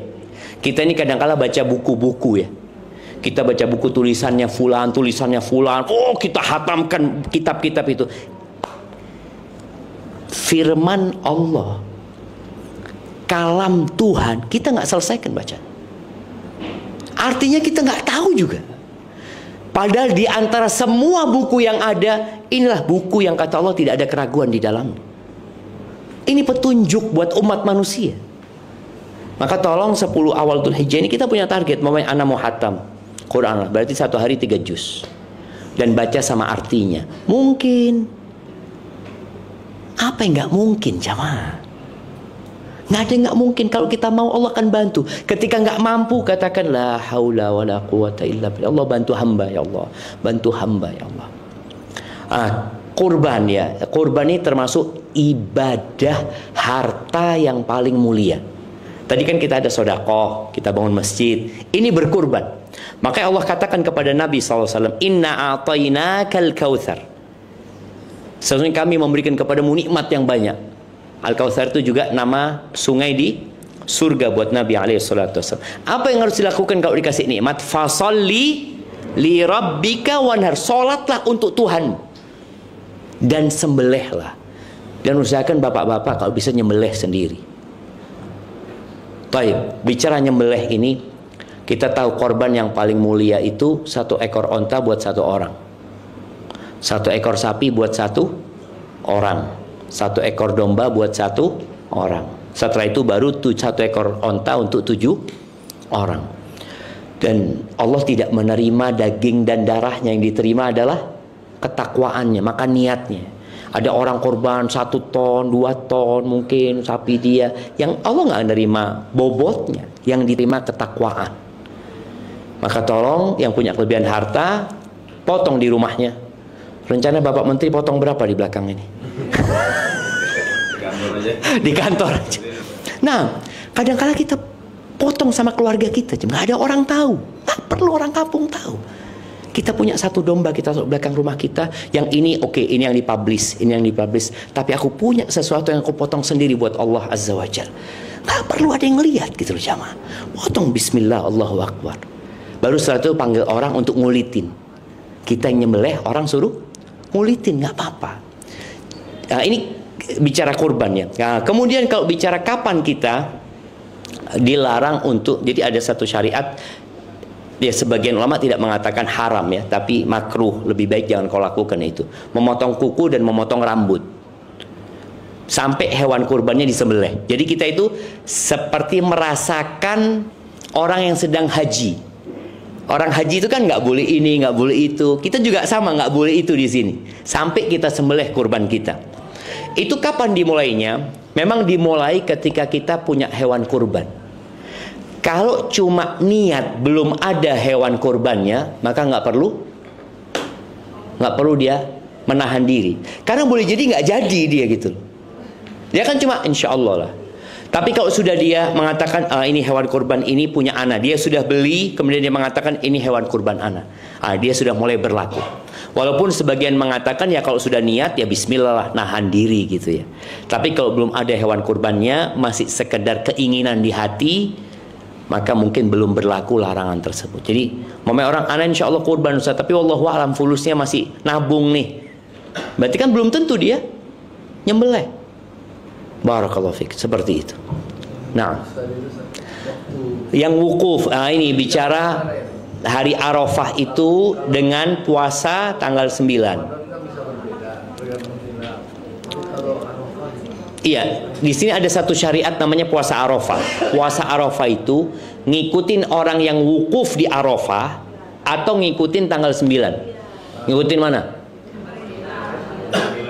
Ngikutin mana? Ngikutin yang di Mekah apa di sini? Ngikutin ru'yah hilal negeri kita. Kenapa? Sekarang baru ribut bang, karena ada media. Dulu nggak tahu mereka kapan wukufnya di Indonesia, nggak tahu gitu loh. Sekarang kan baru tahu, oh kita wukuf sekarang gitu kan. Nah dulu kan nggak tahu. Makanya hitungan penentuan itu adalah hilal. Masing-masing negara. Karena itu yang bisa menjadi patokan gitu loh. Dan inilah agama kita ini cocok untuk sepanjang masa gitu loh. Jadi jangan sekarang, oh karena sekarang sudah ketahuan wukufnya, jadi kita nggak ikut lagi hilal. Tetap. Makanya ketika orang-orang bertanya kepada Nabi SAW, yas'alunaka 'anil ahillah. Mereka tanya, kenapa sih rembulan itu kok nggak kayak matahari? Matahari itu kan bulat terus. Tapi bulan ini kok sabit, kemudian membesar, lalu mengecil. Apa kata Allah Azza wa Jalla? Qul hiya mawaqitu linnas wal hajj. Katakan kepada mereka, itu hilal Allah bikin seperti itu sebagai penentuan waktu-waktu ibadah buat umat manusia dan penentuan ibadah haji. Jadi kayak gitu. Jadi lebih utama. Jadi insya Allah kita akan berbeda dengan Arab Saudi ya. Arab Saudi mereka wukuf sehari sebelum kita. Berarti aman jemaah. Aman, karena kita berarti puasanya tanggal 8, tanggal 9. Tanggal 8 kita puasa, tanggal 9 kita puasa. Di Saudi sudah lebaran kan. Kita tetap dapat 2 kebaikan. Aman insyaallah. Barakallahu fikum. Nah. Baik Ustaz, kita menuju ke pertanyaan selanjutnya. Ketika seorang istri ingin membiasakan untuk meminta maaf pada suami setiap malam sebelum tidur, suami berkata selalu memaafkan dan ridho dengan istrinya. Hari berikutnya juga seperti itu. Bagaimana sebaiknya kebiasaan ini dilakukan agar tidak hanya menjadi kebiasaan biasa saja dan bisa tetap bermakna bagi keduanya? Kemudian jika istri diperintahkan untuk meminta maaf kepada suami dan meminta ridho, bagaimana dengan suami? Apakah ada juga? Apakah suami juga harus minta maaf gitu ya, minta keridhaannya istri gitu? Iya, begini. Jadi memang bukan tiap malam minta maaf ya. Jadi bukan rutinitas. Tapi ketika dia menyakiti suaminya atau dia disakiti suaminya, kan ada istri yang disakiti sama suami, suami salah. Ada suami yang salah. Si istri itu langsung minta maaf. Jadi nggak nunggu nanti malam aku baru mau minta maaf. Belum tentu umur kita sampai malam hari. Belum tentu. Tapi juga kadangkala minta maaf yang tidak tepat waktunya akan membuat kita tidak dimaafkan. Nah, maka perlu milih-milih waktu. Kayaknya dia masih emosi, aku minta maaf kayaknya nggak bakal dimaafin. Ya sudah, tunggu sampai reda. Makanya dalam Islam itu boleh tidak bertegur sapa berapa hari? 3 hari. Karena biasanya setelah 3 hari itu emosi itu akan udah turun gitu loh. Makanya kita kadang-kala langsung minta maaf, nggak ada maaf buat engkau. Itu hari pertama, hari kedua, hari ketiga insya Allah sudah mulai turun. Jadi istri itu bukan rutinitas minta maafnya, tapi karena memang ada sesuatu gitu. Soalnya kalau rutinitas ya kadang-kala istri, suami malah apalagi, dia malah bosen gitu nantinya. Jadi bukan seperti itu. Barakallahu fikum. Apakah suami minta maaf? Ya, kalau bicara minta maaf ya, seharusnya orang yang berbuat salah minta maaf. Jadi memang kadangkala istri yang berbuat salah, yang minta maaf siapa? Suami. Itu baru benar. Nah, jadi ada. Jadi para bapak-bapak juga kadangkala istrinya memang tidak seperti yang dia inginkan. Kita itu kan ingin datang ke rumah, istri bukain pintu, tanya mau yang panas, mau yang dingin kan. Bukan ditanya dari mana bang, kok telat ini. Aduh, udah capek ditanyain telat lagi. Makanya kebanyakan laki-laki itu lebih suka makan di warung, restoran, karena nggak pernah ditanya dari mana dia. Ya kalau masuk restoran ditanya mau apa gitu loh. Maka bagaimana istri ini ketika suami datang jangan ditanya dari mana, tanya mau apa. Aduh. Maka tolong kalau ternyata istrinya tidak seperti itu, sabar. Aja mau apa gitu loh. Dan ingat rumput tetangga. Nah, bersyukur ditambah nikmatnya bang ya, masya Allah. Ya rumput tetangga lebih hijau dari rumput sendiri. Jangan pernah membandingkan pasangan hidupmu dengan orang lain. Jangan pernah. Dan bapak-bapak, ibu-ibu ya. Nah, jangan pernah membandingkan anakmu dengan orang lain juga. Jangan. Karena kita akan menanamkan iri dan dengki dalam mereka. Barakallahu fikum. Nah. Barakallahu Ustaz. Masih banyak Ustaz, mohon bersabar pertanyaannya. Kan memang ujiannya kalau mau bahagia, bersyukur, bersabar. Ini termasuk harus bersabar. Baru ridho dan syukur ya Ustaz. Baik, pertanyaan selanjutnya. Atau bapak-bapak mungkin ada yang masih ingin bertanya sambil, kalau ada silakan sebelum ke pertanyaan ibu-ibu lagi. Belum ya? Bismillah. Assalamualaikum Ustaz, izin bertanya Ustaz. Waalaikumsalam warahmatullahi wabarakatuh. Bagaimana caranya agar kita bisa konsisten untuk bersyukur, bersabar, dan senantiasa beristighfar dalam kehidupan kita?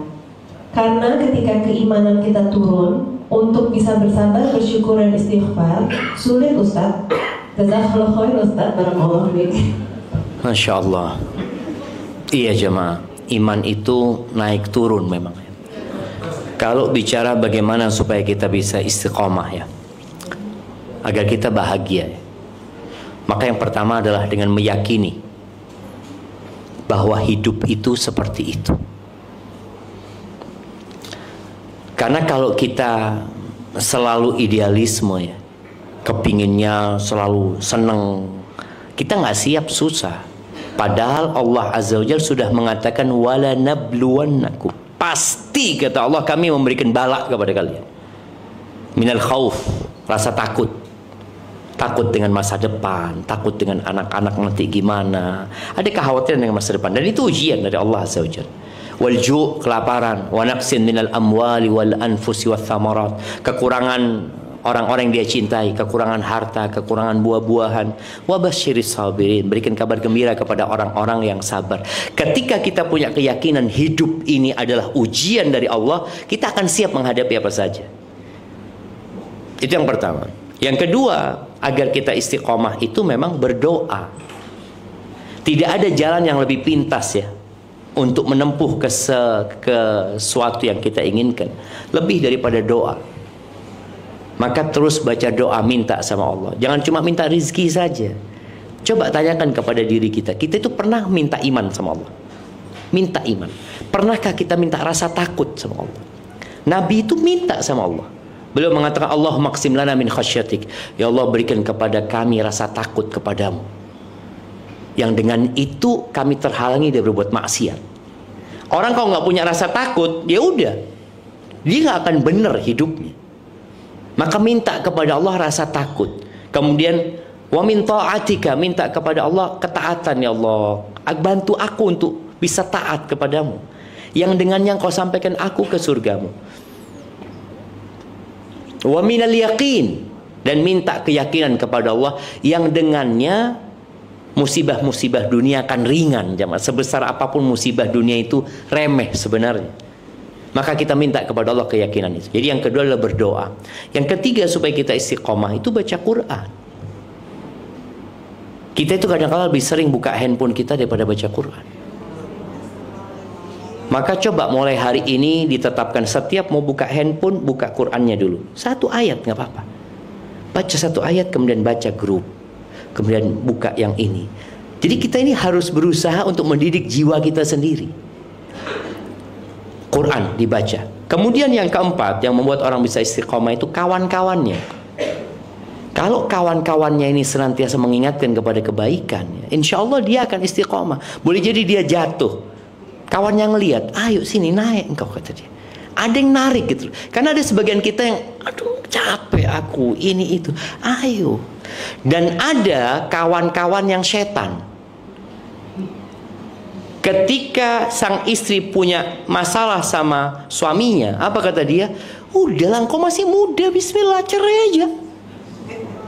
Kadang-kala dia menyuruh untuk berpisah gitu loh. Ada orang yang enggak, engkau sabar, kata dia. Bukan cuma lakimu yang kayak gitu. Orang-orang juga punya musibah gitu. Jadi perlu cari kawan yang baik dan benar. Seperti itu. Mungkin itu yang bisa dilakukan agar kita istiqomah ya. Barakallahu fikum. Wafikum barakallah. Baik Ustaz, masih ada beberapa pertanyaan lagi yang selanjutnya. Bismillahirrahmanirrahim. Semoga Ustaz, keluarga dan majelis ini selalu dirahmati dan dilindungi Allah. Amin. Izin meminta nasihatnya Ustaz.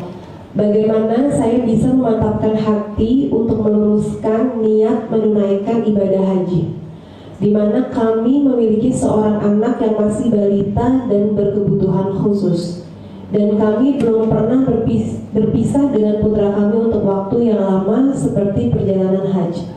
Di sisi lain, kami sadar anak kami adalah titipan dan anugerah dari Allah. Terima kasih kesempatannya Ustaz. Waalaikumsalam warahmatullahi wabarakatuh. Waalaikumsalam warahmatullahi wabarakatuh. Nah, ingat haji ini kewajiban buat yang mampu. Ketika orang sudah mampu untuk berangkat, kita itu kadang-kala berpikir harus punya rumah dulu baru berhaji. Enggak, punya rumah enggak wajib. Harus punya mobil dulu, enggak wajib. Kok sampai mati nggak punya rumah, sampai mati nggak punya mobil, nggak bakal ditanya gitu loh. Tapi mampu nggak berangkat haji ditanya, kenapa kok punya duit nggak berangkat haji gitu? Apa alasannya? Nah, kalau alasannya tadi ada anak, kita punya anak berkebutuhan khusus ya. Dan ini lihat ujian buat orang tuanya. Kita itu jemaah ngelihat ujiannya orang tuh beda-beda. Kadang-kadang sebagian orang mengatakan engkau kalau diuji kayak aku belum tentu mampu engkau. Ada yang ngatakan kayak gitu. Loh enggak, Allah sudah takar ujian fulan nggak sama dengan ujian fulan gitu. Dan boleh jadi engkau yang mengatakan engkau nggak akan mampu dengan ujianku. Kalau engkau diuji sama ujiannya fulan juga nggak mampu. Maka semua ujiannya beda-beda. Tadi ada yang diuji nggak punya anak sampai mati. Ada yang diuji punya anak berkebutuhan khusus.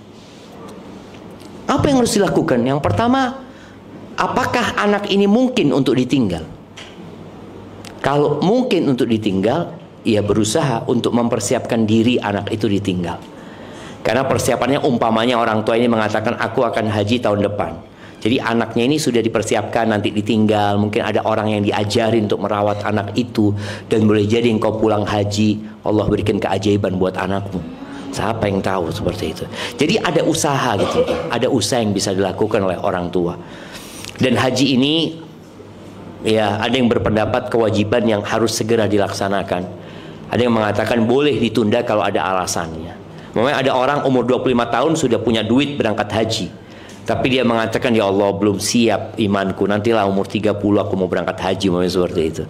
Ya sudah, umur 30 dia berangkat haji. Tapi perbanyak istighfar ya. Karena kita nggak tahu apakah kita bisa berangkat haji. Urusan dunia nggak ada selesainya. Nggak ada selesai. Kita itu harus mengatakan selesai. Aku mau berangkat haji. Dan perjalanan haji ini menuju kepada Allah ya, yang menciptakan kita. Barakallahu fikum. Ibu-ibu ada yang mau bertanya langsung kepada Ustadz yang belum nulis pertanyaan? Atau bapak-bapak mungkin? Adit mau bertanya? Bang Iftitah? Bang Sigit? Bang Budi Alamsyah? Kalau bapak-bapak udah pinter semua. Nah, makanya jarang kajian bapak-bapak ini. Mak-mak yang suruh ngaji terus gitu. Bersyukur bapak-bapak. Silakan Bang Iftitah. Assalamualaikum warahmatullahi wabarakatuh. Waalaikumsalam warahmatullahi wabarakatuh.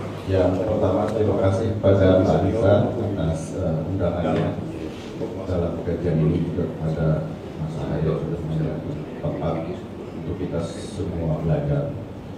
Terima kasih juga kepada Ustadz atas ilmu dan pengalamannya, sharingnya. Tadi kami ada yang mengenal terkait dengan kebahagiaan itu letaknya ada di hati, dan itu yang memang juga saya yakini sebagai sebuah letak keadilan Tuhan. Pertanyaannya, Ustaz, bagaimana kita melakukan pendidikan hati itu sendiri, baik terhadap diri sendiri maupun kepada anak-anak kita? Konkretnya itu seperti apa? Karena di dalam sekolah formal itu kan ada keterbatasan. Yang diajarkan selalu yang sifatnya tangible, yang kelihatan wujudnya. Sementara hati itu kan tidak kelihatan. Bahkan dibahasakan dalam Quran itu yang tersembunyi dalam rongga dada. Nah, ini seperti apa konkretnya? Ukurannya seperti apa? Dalam kaidah sekarang, zaman yang serba pragmatis, serba kelihatan, serba konkret begitu. KPI-nya itu seperti apa untuk melakukan pendidikan hati? Demikian. Masya Allah. Masya Allah, ini butuh kajian khusus ya, sampai maghrib kita kayaknya kalau ngaji. Tapi ada beberapa hal mungkin yang teknis ya, yang bisa dilakukan orang tua itu. Yang pertama, Rasul Sallallahu Alaihi Wasallam itu menyuruh kita ziarah kubur. Beliau mengatakan, ala fazuruha, kalian ziarah kuburan. Fa innaha tudzakkirul akhirah. Ziarah kubur itu mengingatkan kepada akhirat. Turaqqiqul qalb, melembutkan hati. Jadi kalau kita bicara bagaimana cara melembutkan hati, menjaga hati kita, memang mengetahui bahwa hidup ini akan berakhir loh nak. Bawa anak ini ke tempat orang terkaya yang udah mati, yang masih rumahnya ada, gedungnya masih ada. Mamanya berangkat ke kuburannya Steve Jobs, mengatakan ini loh yang bikin Apple, mati dia sudah, tinggal. Jadi itu ngomong iya ya, nggak ada yang dia bawa. Kita akan berakhir ke sana. Ini langsung praktek anak itu. Yang kedua, berangkat ke tempat-tempat bencana. Itu juga melembutkan hati. Ketika kita berangkat, anak waktu berangkat ke Palu ya, melihat satu desa itu ambles. Iya, apa namanya? Likuifaksi. Itu anak ngelihat langsung. Anak datang ke rumah orang yang di depan gitu. Bapak, kejadian ini kapan, Pak? Maghrib, Ustaz. Anak di masjid waktu itu. Lagi sholat, dengar suara, boom. Bayangkan, satu kampung itu. Di situ ada mobil mereka, ada kulkas mereka, ada manusia, ada mungkin mereka pelihara kucing, hilang, bayi-bayi itu hilang gitu. Jadi anak tuh benar-benar merasakan dalam hatinya ada sesuatu, ada kekuatan yang aku harus takut kepadanya gitu loh. Yang dia bisa memberikan musibah itu kepadaku gitu. Kemudian yang ketiga, kita disuruh mengusap kepala anak yatim ya. Jadi di antara yang melembutkan hati itu kita melihat orang-orang tadi yang mungkin tidak beruntung seperti kita ya, mengusap mereka, anak kita. Anak kemarin subhanallah, sebelum anak berangkat ke Jakarta, malam hari anak sholat isya itu di Yayasan Yatim Piatu. Ada kajian, anak-anak yang umur 8 tahun ngelihat, Bapak kata dia, siapa mereka? Bapak kata dia, ini anak-anak yang nggak punya bapak nak, ibunya nggak ada. Loh mereka tinggal di mana? Ya sudah di asrama ini kata dia, nggak ada bapaknya, nggak ada.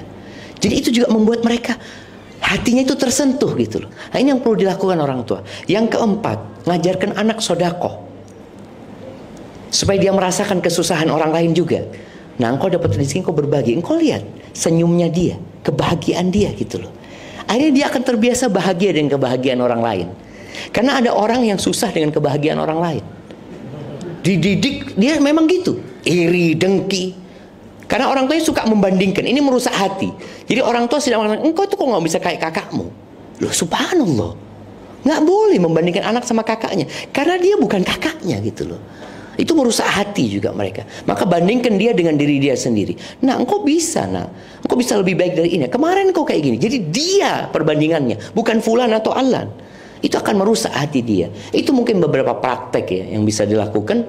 Bagaimana hati ini lebih kenal sama Tuhannya nantinya, seperti itu. Bahwasanya memang la ilaha illallah, pemilik bumi ini Allah, dan kita semua akan meninggalkan dunia ini. Kemudian contoh juga, anak itu kalau mau minta sesuatu, tidak semua yang dia minta dikasih. Nah, engkau minta sama Allah, yang ada di bapakmu ini, kalau Allah ambil gitu. Diajarin dia memohon, ada sesuatu kekuatan yang dapat memberikan itu kepada aku gitu. Hadza wallahu a'lam bissawab. Nah. Baik. Kita masih ada waktu sampai jam berapa, Ustaz? Loh, aneh, tuan rumahnya Bapak Menteri. Sampai sore, Ustaz. Baik, Ustaz, masih ada beberapa pertanyaan. Ibu-ibu ada yang mau bertanya langsung masih? Biasanya ibu-ibu yang paling banyak pertanyaan nih. Baik, bismillah. Assalamualaikum warahmatullahi wabarakatuh, Ustaz. Waalaikumsalam warahmatullahi wabarakatuh. Semoga Allah selalu menjaga Ustaz, keluarga, dan seluruh umat Islam.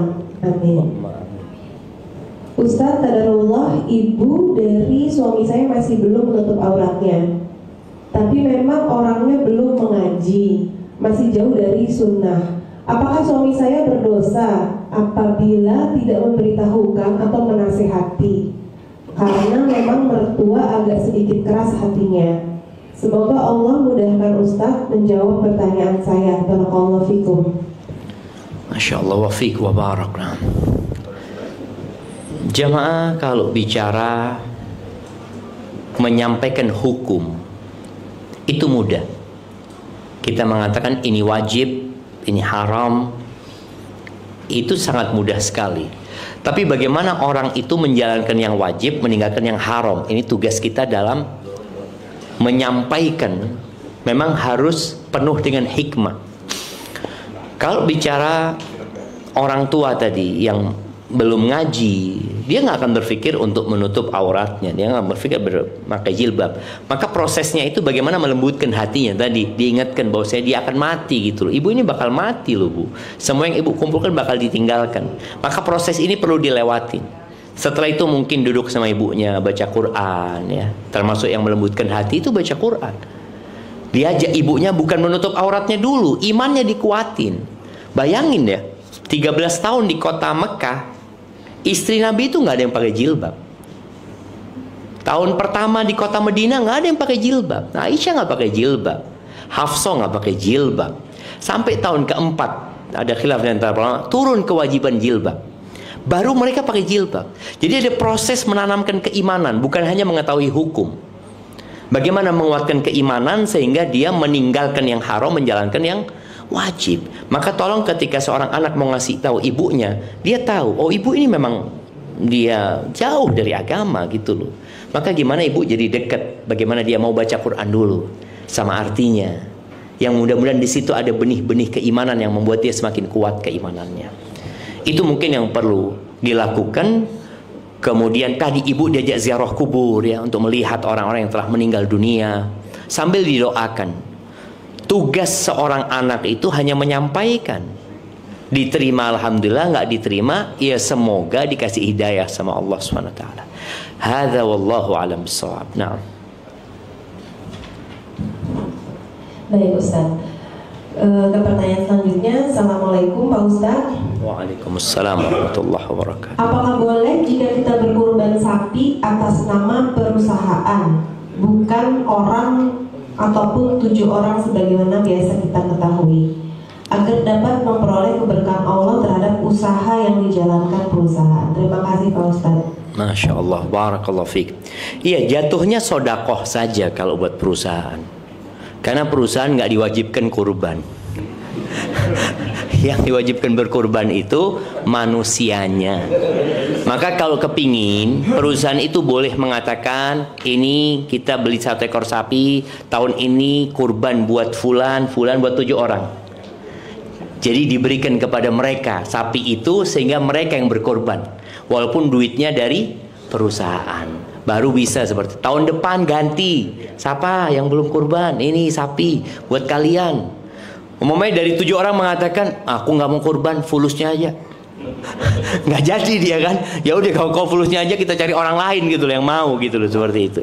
Jadi intinya itu jadi pemberian nantinya dari perusahaan kepada orang-orang tersebut. Dan berkurbannya atas nama orang-orang tersebut. Tetap perusahaan dapat pahala insya Allah. Artinya pemilik perusahaannya ya. Seperti itu. Hadza wallahu a'lam bissawab. Nah. Baik. Pertanyaan selanjutnya Ustaz, saya pernah melihat beberapa kajian Ustaz yang berdasarkan surat Ar-Rum ayat 21 yang isinya adalah di antara tanda-tanda kebesarannya ialah bahwa dia menciptakan pasangan-pasanganmu dari jenis dirimu sendiri agar kamu merasa tentram kepadanya. Dia menjadikan di antaramu rasa cinta dan kasih sayang.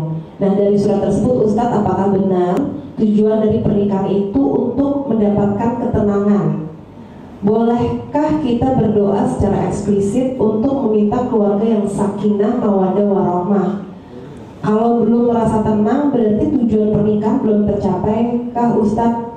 Saya boleh sedikit menambahkan Ustadz, kalau saya pernah dengar ketika kita berdoa secara eksplisit meminta keluarga yang sakinah, ketika kita menuju sakinah kita diberikan ujian dulu, mawadah ujian dulu, sehingga kita lebih baik berdoanya warahmah aja untuk mendapatkan rahmat. Apakah benar begitu Ustadz? Itu tambahan dari saya Ustadz. Masya Allah, Masya Allah.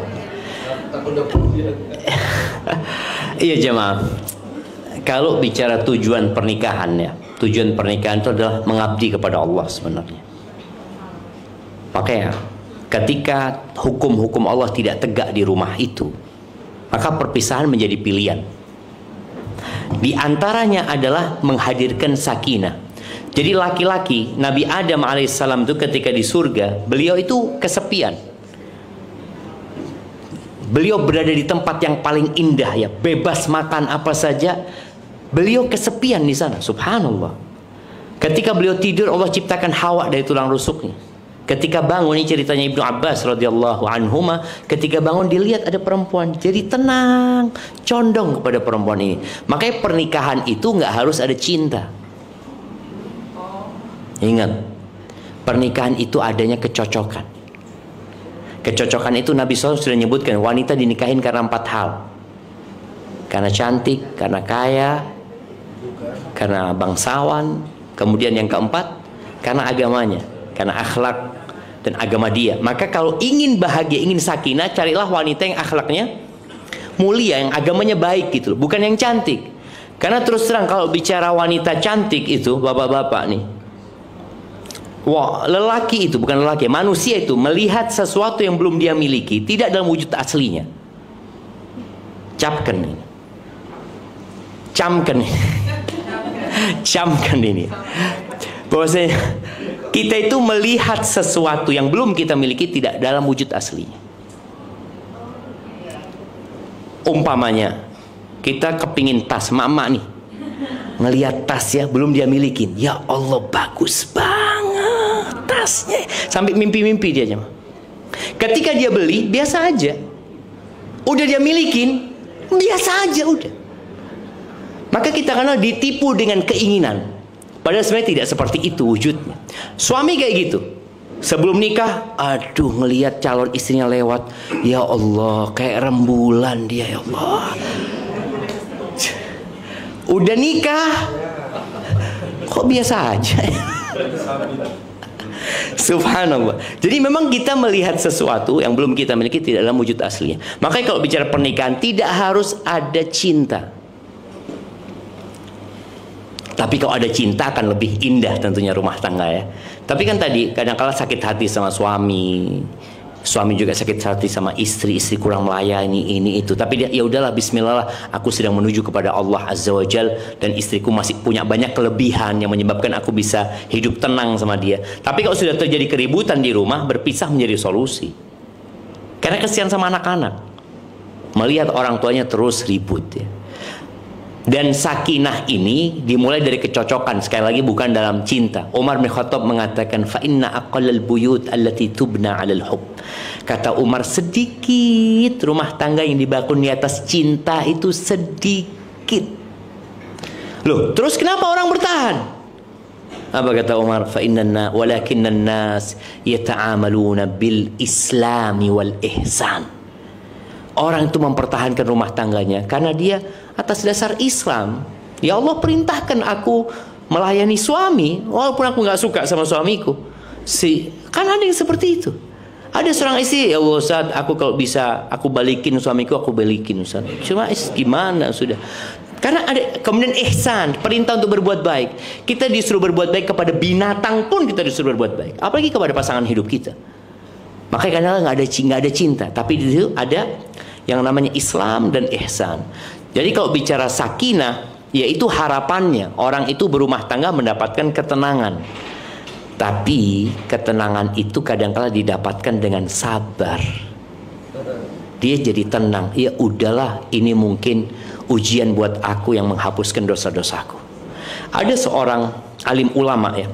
Ketika kawannya datang ke rumah, dia mendengar cara istri alim ulama ini memanggil, ya aduh kasar banget gitu pokoknya. Apa kata tamunya? Syekh, kenapa kau nggak ganti istri aja? Ini ketika kan banyak perempuan gitu loh. Kau dapat istri ngomongnya. Kan ada perempuan yang cerewet kalau ngomong tetangga sampai denger. Itu kan ya Allah ya, capek suami ini. Apa kata suaminya? Kata dia, aku takut istriku ini adalah penghapusan dosa buat aku dari Allah. Kata dia. Ya jadi musibah dari Allah buat aku sudah. Aku akan sabar. Aku takut kalau ganti dapat yang lebih parah dari ini. Enggak sudah. Artinya dia dapat sakinah itu dari mana? Dari nerima gitu loh. Dia dapatkan seperti itu. Barakallahu fiik. Naam. Oh iya, tambahan kalau doa tadi ya. Doa itu boleh. Minta sakinah kepada Allah, minta ketenangan di keluarganya boleh. Jadi spesifik itu ya nggak terlalu spesifik. Ya minta sesuatu, ya Allah aku pengen rumah tanggaku ini dirahmati olehmu. Aku ingin ada cinta di sini, ada kasih sayang di sini. Aku ingin suamiku perhatian sama anak-anak ya. Boleh yang seperti itu. Tapi tidak terlalu detail banget ya. Aku ingin suamiku itu kalau pulang dari tempat kerja, dia itu ke kamar situ dulu. Enggak, jangan kayak gitu doanya gitu loh. Barakallahu fiik. Naam.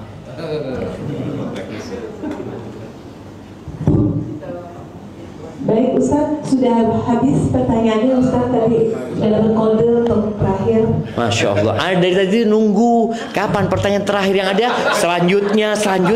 Kapan pertanyaan terakhir? Padahal masih ada sebenarnya tadi. Saya mau nanya lagi tapi udah nggak boleh sama review Ustaz. Alhamdulillah. Baik jemaah. Sebagai penutup ya, ada sebuah doa yang Nabi SAW bacakan ketika beliau kumpul sama sahabatnya. Mungkin kita baca doa ini. Semoga majelis kita diberkahi sama Allah Subhanahu wa taala. Allahumma lakal hamdu kulluh wa lakal syukru kulluh wa ilaika yurja'ul amru kulluh. Allahumma salli wa sallim ala nabiyyina Muhammad.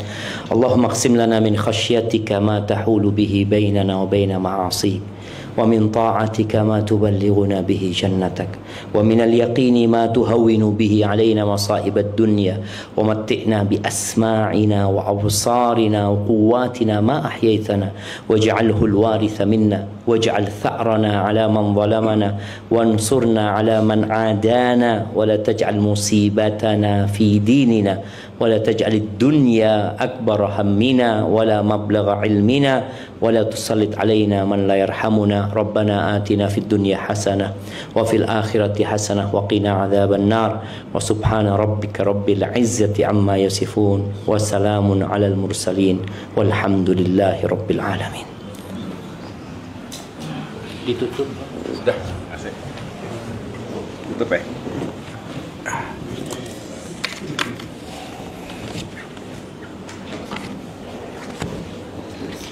Alhamdulillahirrabbilalamin.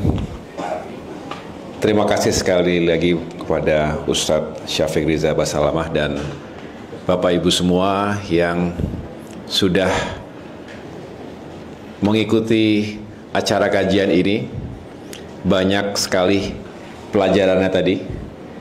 Mudah-mudahan kita bisa mengamalkannya dalam kehidupan sehari-hari. Paling tidak 3 hal tadi yang kita, ini jadi menyimpulkan jadi ini. Biar ingat orang-orang. Kita harus selalu bersyukur ketika mendapatkan nikmat, suka, bahagia. Kita harus selalu bersabar ketika mendapatkan cobaan, musibah, dan duka. Dan selalu istighfar ketika kita menyadari melakukan dosa. Mudah-mudahan ini yang juga bisa terus kita jalankan. Tadi pertanyaannya banyak sekali sebetulnya. Ini kita berikan dulu kesempatan Ustadz juga untuk bisa santap ya. Mudah-mudahan Ustadz juga selalu dalam keadaan sehat walafiat. Amin. Terus menjadi guru untuk kita dan bisa mencerahkan kita yang kadangkala get lost dalam kehidupan yang begitu padat, dinamika, apalagi di politik itu juga kadangkala kita suka tersesat begitu.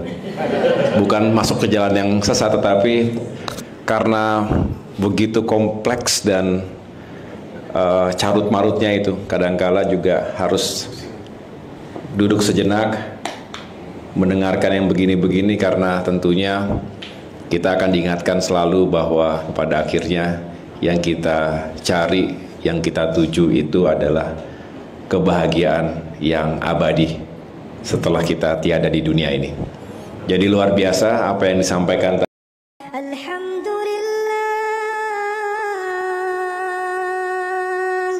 Alhamdulillah ala ni'matil iman.